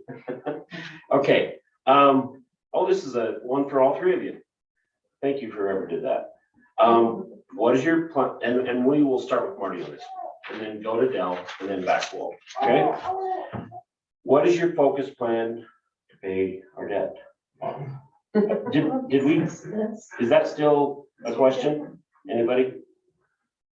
Whoever wrote the question, is that still a question? You know, I don't mind taking that because Okay. I feel like that I didn't get a chance to say anything about it. It was a question directed. We'll let everybody go through it again. Yeah. Because I like talking about the debt. The debt is significant, and we talked about, you know, Walter was throwing out a question to the group, why is it that we couldn't pay our bills and now we can? And the difference is that we raised the rates $20. Why did we do that? We did a forecast back when I was mayor on where we're at as far as money in the bank with the district. They were literally going to be out of money last November in the bank had we not raised the rates. And this was done in about May of last year, not this year, but in 2020, that we had the meeting. And this all started even way before that, just to show you the domino effect. This is far back in March of 19. I was in a meeting with USDA and RCAC, and they were talking about what we should be charging for water in order to run properly a water company. This is municipalities from all over, many states coming to learn about, are we doing it right? And what I learned at that meeting is that our bills should be paid with just our base fee, not the usage fee, just the base rate. And so I ordered a water study. It was for free. It didn't cost us anything. RCAC did it for free for us. And it took them close to a year to finish this. And they brought it to us in about January, February when they presented it. And they said that our rate in Apple Valley should be triple digits for our base rate. Think about that. And then we raised $20. And so, you know, we're still not collecting as much as we probably should to be doing that. But back to the debt, I got to take 30 more seconds here, make it all make sense. And that's that. We also, while we're doing this stuff, we figure out how many doors does it take for us to pay those bills based on our base rate. And that number a year ago was about 150. And so today it's probably only about 100. So that means that it only takes another 100 doors. And then the base rate pays the bills for the water district, and the impact fees get to be spent how they're supposed to be spent. Sorry for going over. Okay, and did we say we'd come back to Walter, or which way? Either way. Either way. Going back to Walter. We'll go back to Dell. So far, all I'm hearing is focused plans on how we're gonna live with the debt. In other words, how are we gonna make our payments? I'm talking about the focused plans on how we're gonna pay this sucker off in a short amount of time so that we don't take $25 and $30 million out of the community over 30 years. And so if the original thought process in taking on this debt was to pay the monthly or yearly payments on it from impact fees, then the only thing that we can do is to have a focused plan on how many homes does it take per impact fee that we collect to pay that debt off. And so it's just simple math. It takes about 350 to 400 homes. But then in order for that focused plan to work, you got to take the impact fees from that expansion and pay the debt off. Okay, so if you commit to that and you do that, then any future expansions that you have in Apple Valley and the impact fees that you take could then be totally dedicated to improving the infrastructure. It's either you're gonna pay the debt or you're going to pay the infrastructure, or you're going to increase your water bill into the $100 region. So really, it's what will the citizens of Apple Valley tolerate, and which focus plan do they want to commit to? And so once that's been decided, if people decide that, you know, I'd rather have my water bill, instead of it being 50 or 60 bucks a month in the wintertime, I'd rather pay $150 or $200 in the wintertime and $300 and $400 in the summertime. If that's what they want, then that's what we should do. But if people can't afford that, then we need to look at it from a different perspective. And so my focus plan is looking at it from a perspective that if growth is going to fund the debt, I would rather growth retire the debt. Okay, Thank you. appreciate it. Dale? Could you reread the question, please? Absolutely. Did I get rid of the question already? What is your focus plan to pay our debt off? So I think Marty tried to explain how base rate fees are applied, which is what we're constitutionally bound to do. But any one of us who walked into a bank and want to take out a car loan, the bank's going to tell you that, you know, we're going to look at your debt to income ratio and you're going to be 30-35%. I've always been a believer that a town should not extend itself greater than 20 to 40% of its overall resources. That includes debt service. That also includes development services. That also includes development of properties. If you are a community such as ours, that is what I would call a landscape community, then we shouldn't probably be developing more than 225 or 30% of our community in order to maintain that little bill here. But we're also at the same time a bed and breakfast community, which, with the exception of Wall Street or downtown Las Vegas, is the most expensive residential community to live in the United States, because we're required to cover 100% of the debt. Base fees from water district is what you should be using, and not infrastructure to pay for the debt. The operations of our water company, we only take in about $180,000 a year from base rates, and yes, another 125 homes would get us where we need to get to. But we also live in a community where, like, I spoke to a woman this morning whom I know up at the gas station, who is trying to survive off of $1,500 to $1,600 a month retirement. And to go to $200 or $300 or $400 a month water bill is over 25 to 35% of her total monthly income. She can't afford to do that. I don't want to see her burdened with that kind of water debt when there are other means of waters available, the dollars available to us to pay, just like this $200,000 commitment we just got from the developer to pick up the cost of the water line over at Canyon Springs. I don't think that impact fees are bankable, in the sense that I would not go to the bank to borrow money for our town based upon impact fees, because we've all seen what happened in 2006, 8, 9, and 10, where the housing market dries up and there are no impact fees. And then how are you going to service those debts? I agree with that entirely. So I do think that you should be structuring, and we are working on putting together a structured budget that gets us to the point to where we can service our debt with that 25 to 40% of our income ratio. Or not time, right? Yes. Great job. Okay, another question to everybody. There has been a very high turnover in the city elected officials. What will you do to support council members, planning commission members, and the mayor position so that we have a continuity in our elected officials? And let's start this one off with Del. I'm not going anywhere. That's the first commitment. The commitment starts with me. Marty retired. I'm not going to say resigned. I'm going to say retired from the position of mayor to serve as a council member. It wasn't a calculated event. We didn't know he was going to be a council member. It wasn't done that way. But Marty, with all due respect to Marty, who's older than I am, is at a point in life where he wants to, him and Tish want to enjoy their life. And I applauded his effort of wanting to spend more time with his family.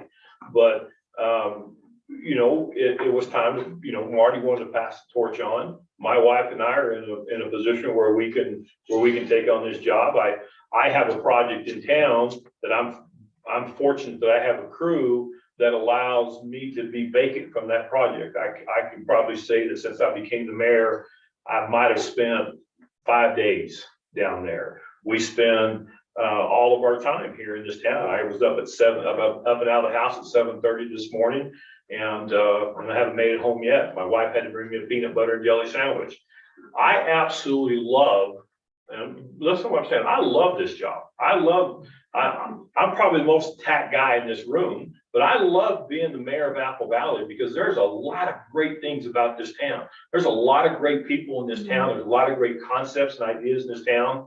And, we can push back some of the rhetoric to get to it, but it's just a great place to be and a great job to be. And if I'm elected mayor, I'm not going anywhere. I've got the ability to play professional golf and for a living. And I've told my wife that we're elected mayor that we're going to forego that because it's funner for me to go be the mayor and work with even the people who disagree with me.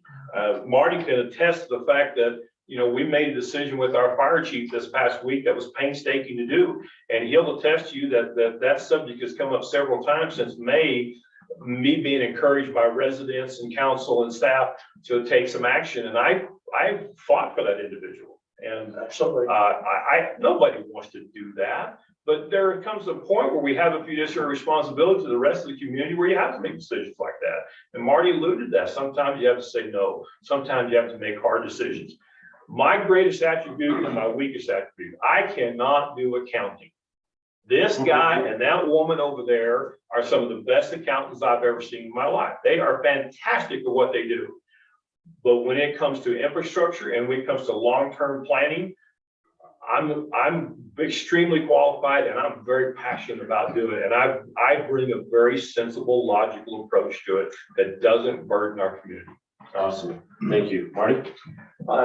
Turnover is, each individual is a little different. There have been several people that have quit the town, even when I was mayor, and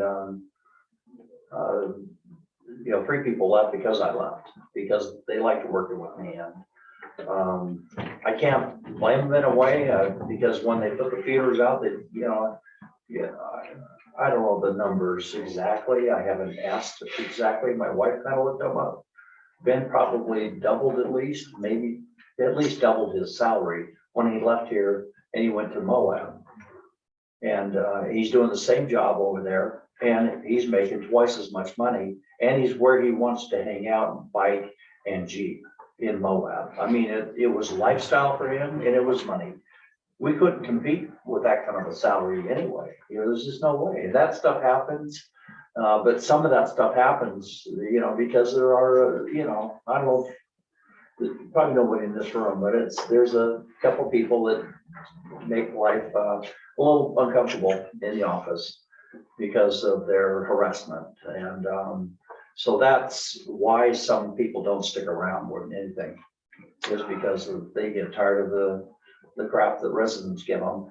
And it's a very small group. There's only 4 or 5 people that come in. Michelle was awesome, but I think she just got tired of it as well. Grammar requests, constantly on, it's just it's a challenge. It's not an easy job working in the office. And I can see why some people they reach a point and they just decide they want to move on. So continuity, it's a challenge to keep people because there's always a greener pasture somewhere else, and it's hard to compete financially with some of that greener pasture that's out there. Okay, Walter. So the question is about the mayor and the town council, right? Not Yeah. the office personnel, right? Yeah. And I can reread it if you need. That's fine. Okay. So what is this mayor's salary $800, a month? And what's that per year? 10,000? 9,600 or And something. then what is the councilman's salary? It's I think 75 per meeting or $20, $50 a 25. meeting. Okay, so you basically, a councilman will make $150 a month or something like that. Okay, so the town has a budget of $1.2 million. And the people that manage that budget, make the decisions on where the money is spent, is paid a pittance. So the town should recognize that for people who are going to serve in the town government, that they need to be economically rewarded for the amount of time they get, because then you get better candidates. You also get candidates that will stay the course. That's the first thing.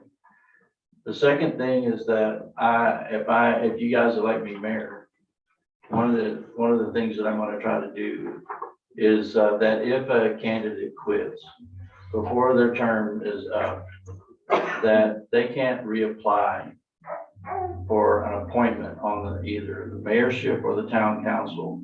If they want to serve again, they have to go through the voting process the next time around. So that will stop some of the musical chairs that we have going here. And then the other thing is that, you know, if you're going to run and you're asking for a voter to vote for you, those voters want you to serve your full term. And they're really, really disappointed if you don't. And it causes all kinds of problems. So be careful what you commit to. If you're expecting somebody to support you and vote, you need to support them by staying the course and finishing out your term.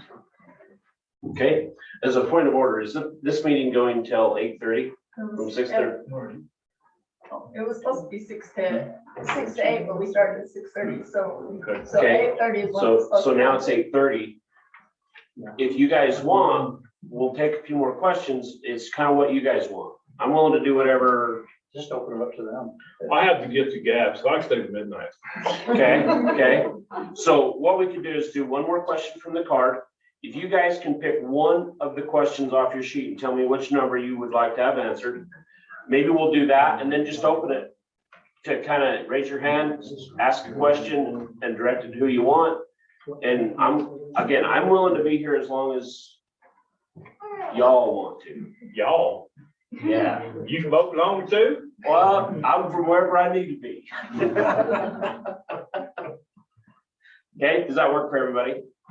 Okay, While you're asking, I forgot to mention something I would like to mention, if you don't mind.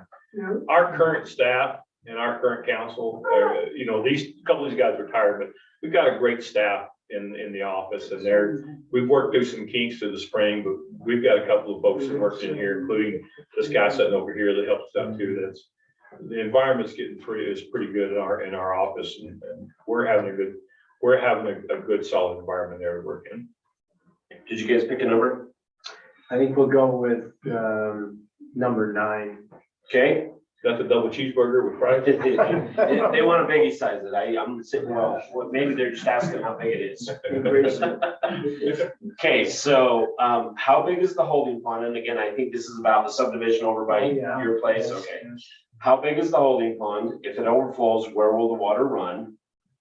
And then he's concerned about if it's going to go into his corrals and sheds.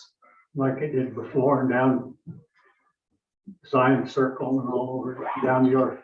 I like the way you put it, like it did before, Yeah, because that's, they're not required to completely change the waterway, because in fact, we won't even let them change the waterway too much, because that is the natural waterway that comes, unfortunately, right through your horse corrals.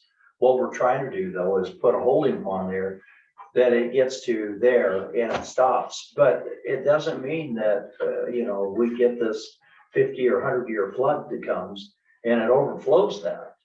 And then you would have what you have right now, which is flooding in your corral and in your shed. remember what I wanted you to do? I wanted you to put it down on Walter Josie's property, so where you start running it uphill and make a big fish pond for the children there. Right, Then you could, but that's a secret. You said uphill. I'm not a magician. I can't make one run uphill. well, you dug the ditch deep, so it would run down to the side of Walter's. And the engineer says, yeah, that'll work until it floods one time, and then it's going to spill with mud because it's not moving. Anyway, going uphill, And I put that laser on that, it's 30 inches, 32 inches grade uphill, and the water won't run uphill. I'd like to comment too. Okay, yeah, it's kind of directed to the mayor, and so we'll kind of, and then It's we'll our- go back to you. So it's fine. Yeah, It was your project, so, this Yeah, that's- particular project, through the engineering, one of the things that we required them to do was to go back up the hill, and for real simple terms, if I'm being redundant, I apologize, but where the water comes through their property, we're gonna arbitrarily say that they've got 100 gallons a minute coming through there in a typical rainstorm. They are required to not, they're prohibited from increasing water to dump onto your property. But they are also required to not intervene with that drain ditch, and it also has to continue through your property. They can't divert it they're not prohibited to do so. So what you do from an engineering standpoint is go back to the top of the hill and collect water here, and collect water here, and collect water here, and then collect water down the bottom and try and hold it, and retain it on site and give it an opportunity to absorb into the ground. This 4 acre, you ask how big it is, it's a 4 acre retention You basin. said that earlier. And currently it'll be dug out to about a foot and a half deep to accommodate the current flow. Eventually, we want to work that into about 4 foot deep. Then when it exits your property, the next stage is and Marty started this process, and I'm following up on this process, as we are doing a drain study right now to create a new drainage basin in behind his home where he lives and down into the main canal of drainage of Little Creek, so that it will continue to leave the area. So the first step is to pull it out of your community as much as possible. Second step is to pull it out of both communities and get it into the creek. When it doesn't run out of there, Dale, it can sit there for quite a while. Yep. It could draw that hard ground under there. They've taken all its topsoil off. You could get mosquitoes and everything else in there. That can be a real mess there. That it could be, but the evaporation rate done by the engineers suggests that won't occur, only minor. And the mosquito abatement people, they come out and spray it. They'll be servicing it too. Okay, Mr. Josie had a question, asked for response to. I think that. Oh, sorry. To you guys, so. I thought I saw you pointing at me, so I apologize. Okay, so we've got one more question, and then we'll kind of open it up to anybody that just wants to raise their hand and ask a question. So one last question, we'll let Walter start, because these guys just like the mayors or the past mayors. What are your plans for community events, parades, celebrations, etc.? That's kind of the funnest one, anyway, right? When do we think it's some munchies? Well, I think that community events ought to be generated from volunteer organizations that want to come to the city with ideas on how to hold things that make life in Apple Valley fun and entertaining and interesting. And so if I'm mayor, I would be encouraging the volunteers to come forward and say, man, hit me with some ideas. And like we used to have beauty pageants here and many other things like that. And let's expand on that. And then just really encourage them with as much support as you possibly can to have some events here that make life a lot more fun in Apple Valley. So I would be focusing, trying to attract volunteers to come up with ideas across the community rather than just the ideas in my head.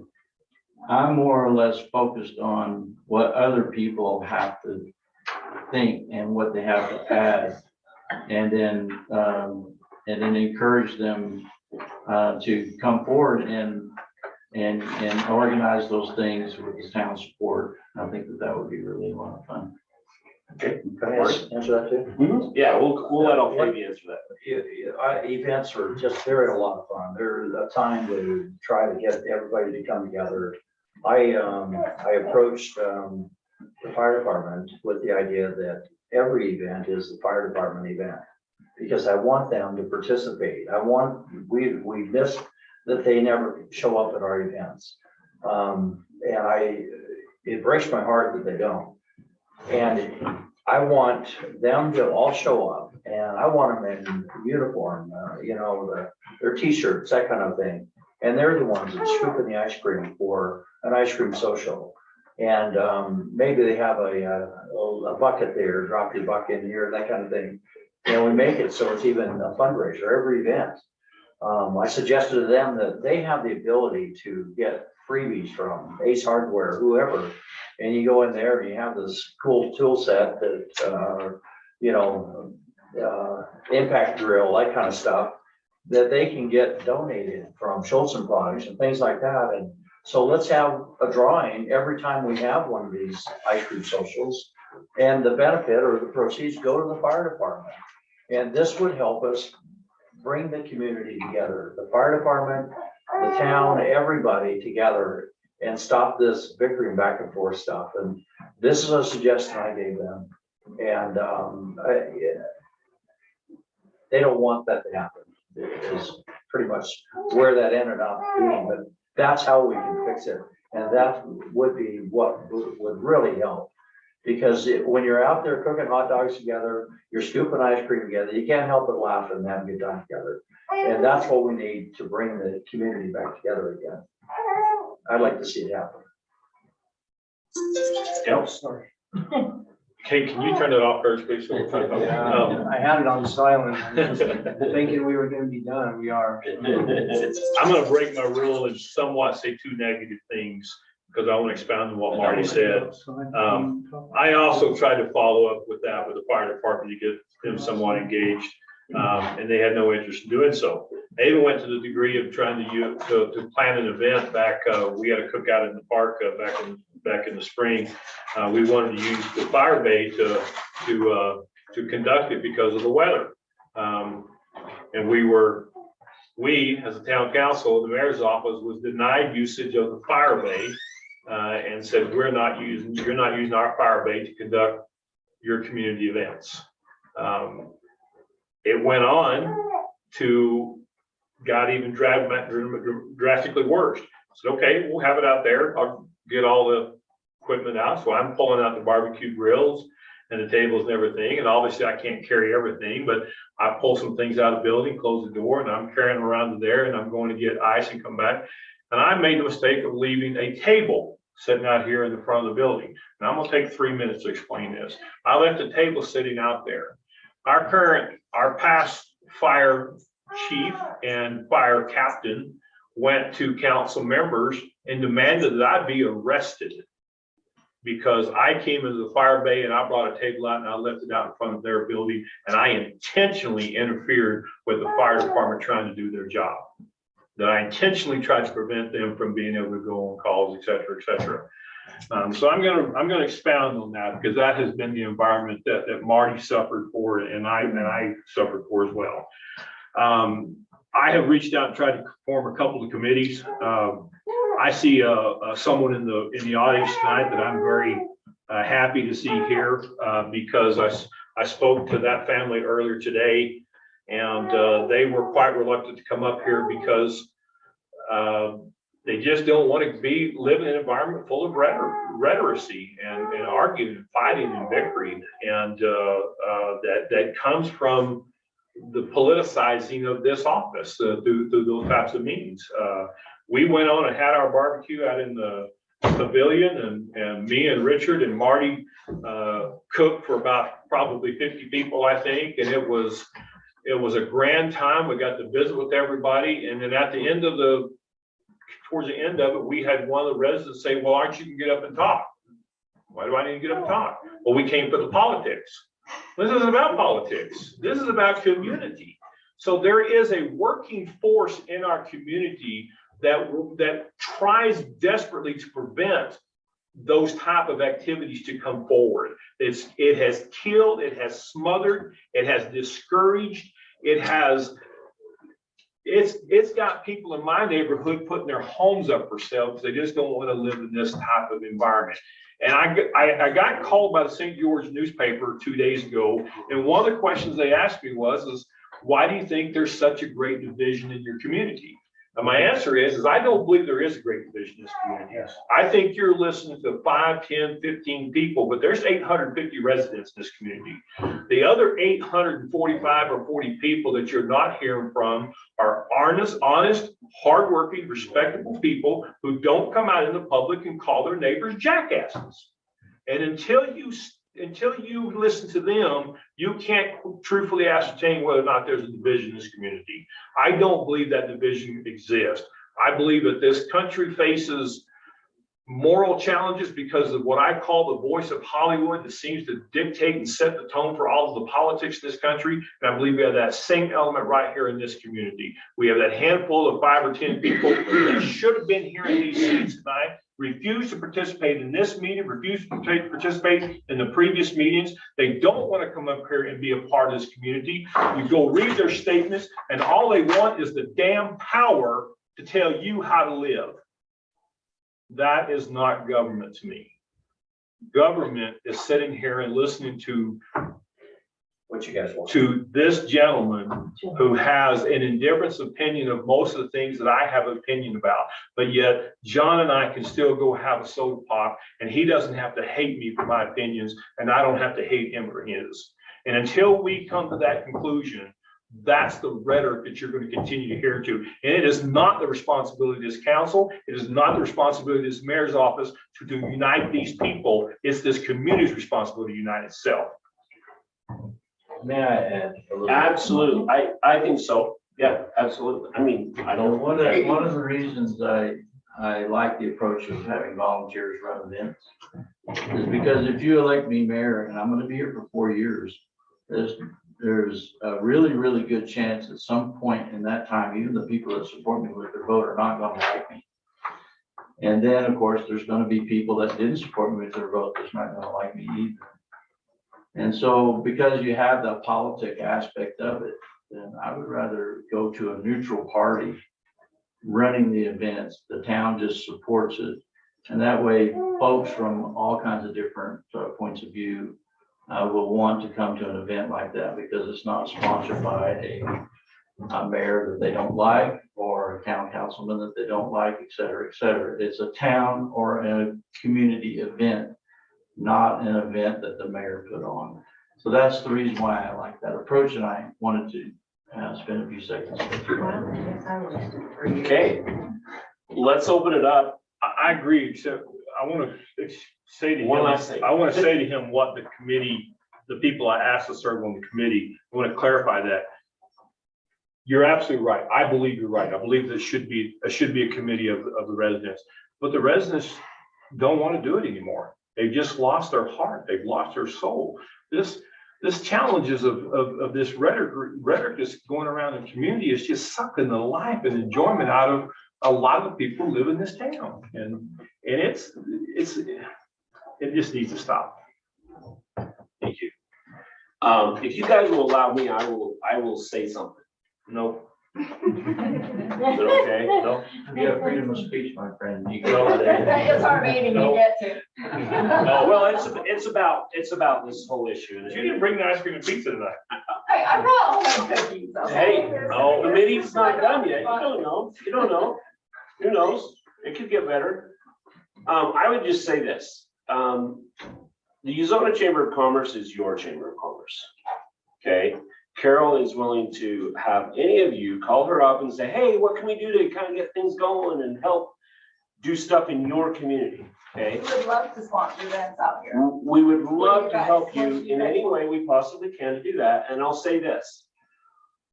We have a little bit of experience in working with communities that have, should we say, struggles, social struggles in getting along. And it's exactly what he said. If the community will come together in areas of commonality, I mean, let's take a vote. Who likes good food? Who likes to have fun? I mean, nobody doesn't like that, right? And so, again, it's your chamber. Did you bring your cards? Yep. Okay, her cards, she'll share it with all of you, okay? We want to be able to empower you to do whatever you want to do and to help us empower us in helping you do what you want to do as a chamber and have The cool thing about a chamber is there's only one thing we're really all focused on, and that is your success, whether it's in your business or in your community. Okay, so, you know, without volunteering Carol's time, but she's the CEO of the chamber, and she is willing to take your calls and say, hey, how can we work together and do something together, right? To make it so that you can restore your community spirit. Because I can tell you, the chamber's been working with the communities from here to the Kaibab since 2015. We've been working in Hilldale, Colorado City, and we can see the return of some community spirit in some of the events we're doing. Just people that agree to disagree, but agree on good food, good times. Our 4th of July events are you know, real crowd pleasers. And again, you came out here to get away from the big city, to have a nice view. And I think that that's a common thing. And so it's just about, you know, putting the knives down once in a while and just rubbing shoulders and saying, wow, he really is human being. You know, he is human. So let's open it up to questions. You had raised your hand. You still have a question? I was just actually make a statement real quick about the retention ponds and things like that. So one of our issues where we live is we get floods. We get a flash flood warning. We get big, huge amounts of rain in a short period of time, and they cause erosion, cause problems.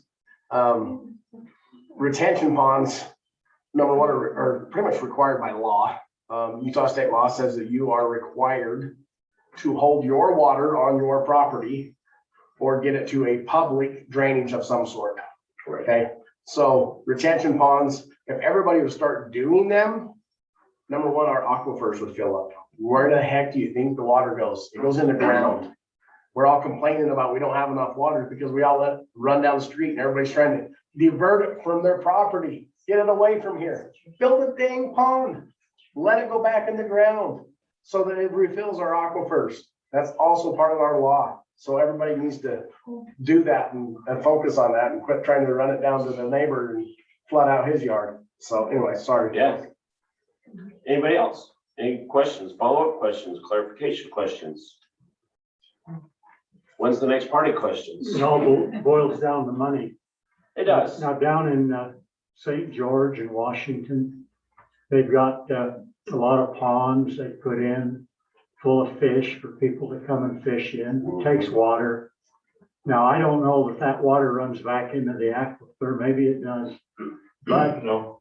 it would be wonderful if we had the money here to put in over here where we put in this big bridge. They could have put a nice pond there, and we could have worked it out and had a fish pond. And instead of spending about $1 million putting a bridge, that's all they would have needed there is an apron and a pipe. Water only runs one way, and they didn't need a bridge like they put over rivers and streams up in northern Utah. It's going to be there for 1,000 years with all the steel underneath it. Now, there's been a lot of things like that done here. It would have been nice to have a nice pond out here. They could have fixed it up. We could have all planted it with some bass or fish, and then all they'd have to do is run a little water in and out, and the fish would live, and we could have a place for the community to go fish, that like they've done down there. But it's all money. If you got the money, Yep. it's the old saying, the golden rule, a guy with the gold rules. Right. It is. And I would just say, you know, Rome was not created in a day. Okay. This is a process, and it's a lengthy process. And one of the things that we want to do as a chamber is to facilitate and help the communities that we serve. And when we say that, we mean, yeah, town representatives, town mayors, whatever, but also the citizens to be able to get into the conversation. And you know, as we've involved, you know, we were talking with a consultant one day, and he says, hey, I can come in and I can really help your chamber. And you'll talk to people that'll say, hey, we can really help your town. But he turned to us and he says, but you're gonna have to decide what kind of a community you want to end up with, right? There's people that can help you, but at the end of the day, you're gonna have to pack the rooms and have the conversation and say, this is the type of community we want to have, right? And so, you know, we want to help you in any way we can, and do what we can. I'll agree, Rome was not built in a day, but it was built in 2 days because it did have a plan of attack and it went forth with it and they were successful. And I think what, you know, John's has to say there is part of what I think all three of us has touched on tonight, that there was probably an exuberant amount of debt that probably wasn't in complete support. But, you know, I lived here when Rick took that to the public. It was not put out for public vote that I'm aware of, but he did make his presentation to the public and had public hearings on it. But that is an enormous amount of debt. And I think that's what a lot of what I know that Marty worked on when he was here, and I know that I'm working on now is trying to retire that debt. And it sounds like, you know, Walter wants to do the same thing. The debt has to come down, John. I mean, there's just no way we're going to survive if we had a hiccup anywhere along the way. We are so tight in our funding that if we had one hiccup, it could hurt us. So we're working rapidly. I'm working rapidly to find solutions of income to get those debts retired and get these systems up to When standard. a lot of people are out of work here and retired, why can't we work together to chip and oil the rest of the roads? Well, I think Marty told you that. He said that I asked Marty that before, and he said that we can't do that. It has to be done professionally. Now, I don't know why it has to be done professionally. Well, I'm gonna. You rather can than buy get into that, asphalt, I'm I gonna- can spread asphalt, we got rollers, we can roll it out. I'm going to respond to what Marty said earlier, made you aware of earlier tonight, and this epitomizes it to the T of what you're saying and what I'm saying. We are saying the same thing. The water district last year wanted to start out with $1.5 million in loans and grants that they got to build that pipeline. At the end of the day, through the system you're talking about, through donations from him, donations from my company, donations from other labor people in town and equipment, we're able to get that pipeline in. It's really going to cost us about $140,000, an additional 30 if we have to put in an inline booster pump. So we're able to get that thing done for $160,000 using the method that you're referring to. So we are doing those things, John, and those are the tools that we're trying to take advantage of. Asphalting road is a little bit difficult because it's typically done with larger equipments and it's a little bit harder to do by hand. If you want to get out and shovel gravel, God bless you, go do it. I'm not going to. I'm gonna go get my tractor somewhere. He's gonna go golf. Well, we could buy some cinders and put on the road. It's been, I've lived here 26 years, and from Mount Zion on up, it's always been a dirt road. Yeah. Now, I don't like driving on a dirt road. I can't wash my car, and the same thing up in Cedar Point. Or not Cedar Point, out in the Gooseberry, they don't like dirt roads. I can't tell you how much money I've spent on front ends and tires because of these gravel roads. I would have gladly taken that money and contributed to asphalt roads. That doesn't affect you a bit. I went with you down the Rockville Road with your horses, and you didn't even slow down. John! Your truck. There are. First of all, you can't tell on me. Let's go on to the next question. Let's go to, you had your hand up. Did you have a question? No. Oh, okay. I thought you had your hand up. You had another comment or question? Yes, I do. Okay. Part of, our community, getting the community involved, part of helping with different, debt, part of helping with, things we need like roadways. The government has a ton of grants available. We don't have the manpower, the staff, or the personnel to do the necessary forms and things it takes for that. Where does the government get their money? Do they It add all it to the comes out national of, it all debt? comes out of our pocket.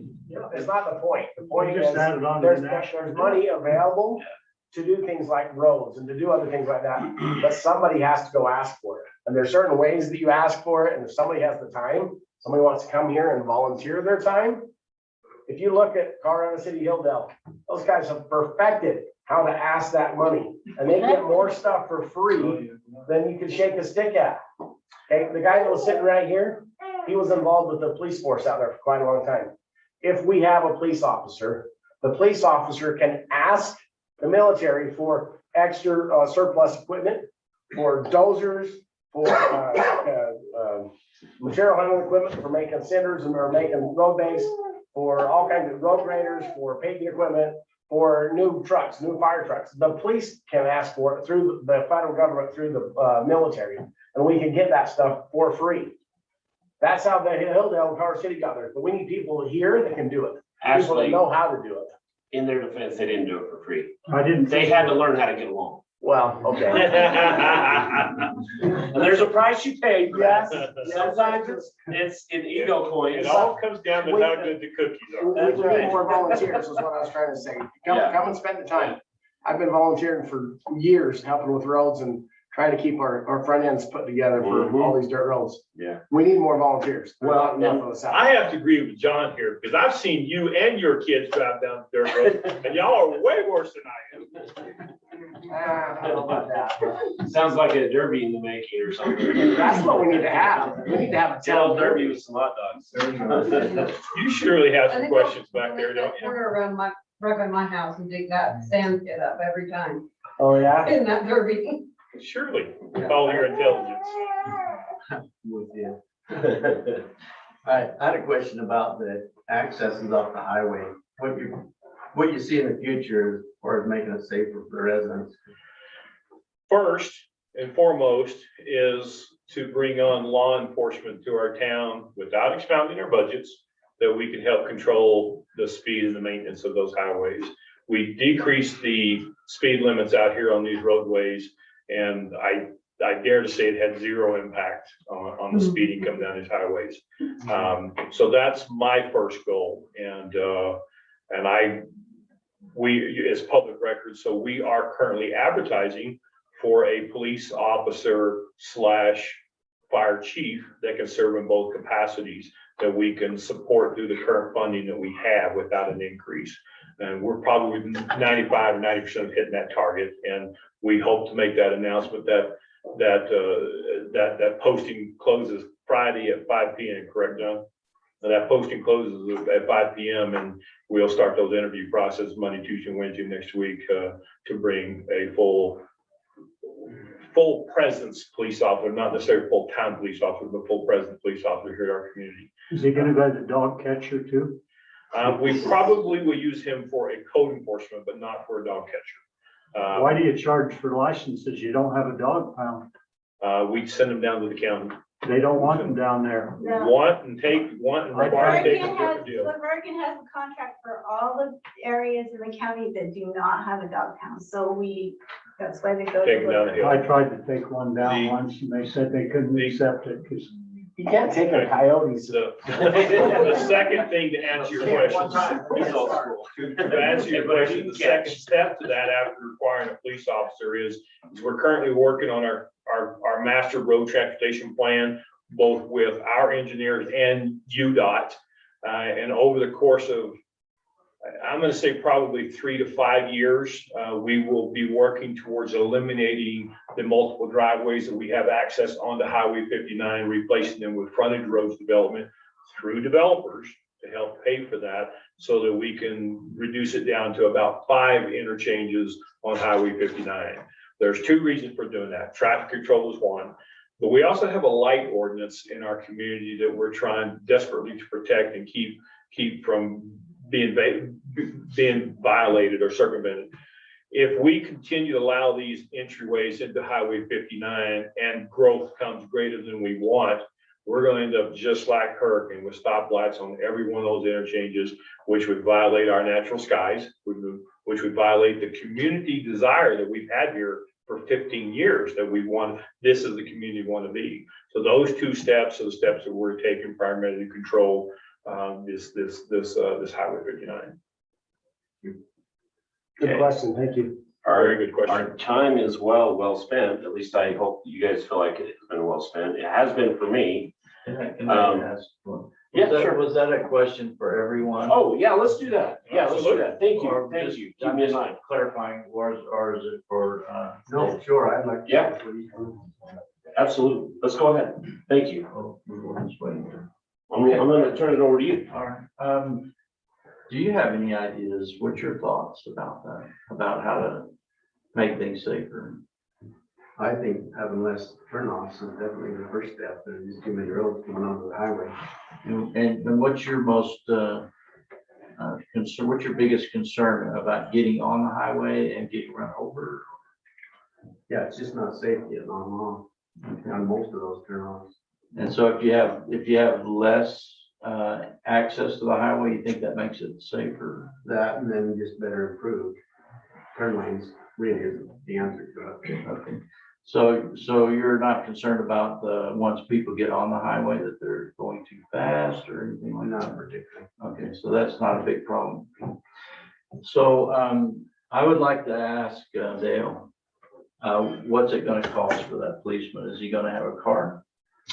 So we will be taking the current fire truck that we have and we'll be converting it to a police-based unit that can serve as a police, as a base and a fire truck secondary. Because a police vehicle can serve as both, but a fire cannot serve as both. We have currently in our budget, the monies that we're spending for Washington County Police Force, our current fire chief's budgets, combine those two, which gets us about 95%, if not all the way there to cover our new employee. So what's the number? What's it gonna cost? His salary plus all of the things that are associated with We're his paying activity? the fire chief about $17.50, I think it is right now, and we pay the county. No, the question is for Dale. 16.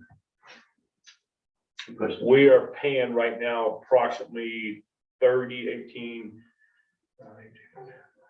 roughly 23, about $44,000, $45,000 collectively for those two positions. So you're going to find somebody that's gonna work for that amount, then? We're between 42.5 and 55 a year. And this is just salary that you're talking about. This is their package. The package, what does the package mean? Well, if they, we don't offer, because they're part-time employees, we don't offer retirement or any benefit packages. So if they want to supplement some of their income with retirement or insurance, they're able to adjust their salary to cover that, but their totality, their package can't exceed X. The cost of the conversion of the fire truck is being paid for. It's about $4,800. We're paying that through grants that we're applying for right now. And then there's no additional cost of equipment beyond that. Okay, so this doesn't really address your idea. Your idea is just to restrict the amount of interchanges we have. You're not really concerned about the speed. So your idea costs less money to the town than hiring a police Well, person. it depends how much does it cost to put in turning lanes and. Millions of dollars. Because to add turning lane, that is private cost, isn't it? It's about $300,000 per intersection in today's current cost. Per side. Because we were looking Per side. at getting one done out near Centennial, and that was about that, so that's why I was curious. Okay, so based on that, how would you propose paying for that? If that would be something. Not my problem. He's gonna vote a problem solver. Yeah, what I want to do is I want to hear from people. I want to hear their ideas. I want to hear what they come up with, because I think that more brains associated with the problem can come up with better low-cost ideas than one brain. Well, obviously, the people we vote in are gonna be trained like Morty is, and they're gonna have more access to information than I'm going to. That's why I vote him in. Then Good night, folks. you can If work. anybody wants to. Then you can, it would be a wonderful opportunity to work together I'm kind of. with the citizens, with information that we would have here, plus ideas that you guys come up with. Appreciate you letting me answer the question. Marty, did you want to specifically address Thank that? you. So let's go ahead and let Marty address that last question, and then we'll call it. Just speak over the phone. So we're talking about, how do we pay for this on road access and so forth. And the way we did this, Really blew past. Thank you. Highway 59, the Main Street realignment, when we put in turn lanes and deceleration lanes at Main Street, even the speed limit signs that are up now, changing some of the striping on the roads, we got UDOT to pay for all of that, right down to the widening and the having these shoulders whitened. All of that was started really at a meeting that I had when I was first mayor. They asked me to come out and say, let's talk about priorities. And I complained to them about some of the access. First off, you can't pull off the road, change the tire. And all of those things help trigger some of this funding that came from UDOT. And so right out where you live, on that road that you turn left on to go to your house every day, that's a dangerous intersection. It's one of those that I brought to their attention as well, Bubbly Wells. And I told them that we really need to get a turn lane and a slow down lane there at Bubbly Wells. And see, those guys then would come in and they would pay for it. So it doesn't cost us anything if we put pressure on UDOT to do that. We talk about how dangerous it is for residents. We had, 13, close calls reported by residents, that kind of thing. And that's what they act on is what it is that we're concerned about. Because they've got funding, they've got money. Let's complain to them and go and talk to them, and they'll pay for like that particular intersection. And then we go to the next one. I mean, first off, we don't allow anybody else to build if they're not already adding that anyway. But because that's existing, UDOT will put that in and they'll pay 50 feet off of the highway into that roadway. And Main Street realignment cost us almost nothing. We had to buy the one cattle guard. And the rest of it was done with volunteer, with the county or UDOT. We didn't spend a dime on it. Well, it's in fact, it's greater than that because we have a development project that was allocating $100,000 to that interchange. Right. That did not have to do so. So we're now to take his $100,000 and apply it somewhere else in town. So we didn't let them off the hook. We didn't give their money back to them, but it afforded us the ability to move that $100,000 over. So part of our conversation with UDOT is if we reduce it to 5 or 6 interchange total, how many of those would they be paying for and how many would be paid for by developers, because 0 should be paid by the town. We just need to make some noise, and then we can get that interchange by you, that drive road widened where you pull off every day, and that's a dangerous intersection. Well, they have the tax money from the gas tax, and that's what Right. they use. That's what they use, and they've got the millions, so let's let them spend it. So I got one question. The biggest Who thing makes with the that- cookies? My daughters. Tell us things. Excellent. Back to I got one I question. mean, he's got a follow-up question. If this, interchange, approach works, is there any need to have a police officer here? Police officer doesn't have anything to do with the interchanges. Police officer has to do with. Well, Wait it's, a minute, I'm not, the police officer has to do with the fact that we don't have safety in our town. We have had a barrage of people cutting off our street signs, breaking our homes. Mr. Stratton, around the corner here 2 years ago, died from gunshot wound because it took the county sheriff's department 2.5 hours because they refused to come up on the first call, and finally came up on the second call, and he laid there on the ground and bled out and died. We had an accident 2 days ago, just past Bubbling Wells subdivision up here, and I have a video that shows that it took 5 emergency vehicles plus 2 highway patrol units to service the traffic in that accident, and not one of them were from the town of Apple Valley. They're all from the town of Hilldale. We have a growing need. We have an RV group that's coming up here that we're getting constant complaints already that the traffic that comes with transient travelers will also bring an element of mischievous, I'm gonna say mischievous actions. I can tell you that we're missing EMT, we're missing EMS in this town. When we lived here before, I had to go to the emergency room. It took 2 hours and some minutes to get me to the ER room 8-9 years ago because we don't have that capability here in our town. As we continue to get more people, that demand is going to continue to grow. We've had town vandalism on our equipment. Our bathrooms that we just built got vandalized. We have that type of problems here in town. You talk about the traffic on this roadway. I was coming past the tiny cabins the other day, and I was doing about 68 miles an hour and two vehicles in front of me, and a car passes me in the right-hand turn lane doing at least 80 to 90 miles an hour past us on that change lane and continue on. I called that into the sheriff's department with the tag number. I didn't even get a call back. At the end of the day, our community is put at risk, and the purpose of the fire or police officer hasn't got a damn thing to do with interchanges on the highway. That's just one of the mechanisms, one of the steps to control and protect our residents coming in and out of this speeding 65-mile-an-hour highway. I think this is adding an aspect of the town government that's gonna be more expensive than you realize. So when you talk about law enforcement, you talk about courts, you talk about if you arrest somebody, where you're gonna jail them, and that's gonna cost the town money. There's all kinds of stuff that complicates that. And there's also fees associated with And that. so to address the gentleman's issue about safety on the road, that's what he was focusing on.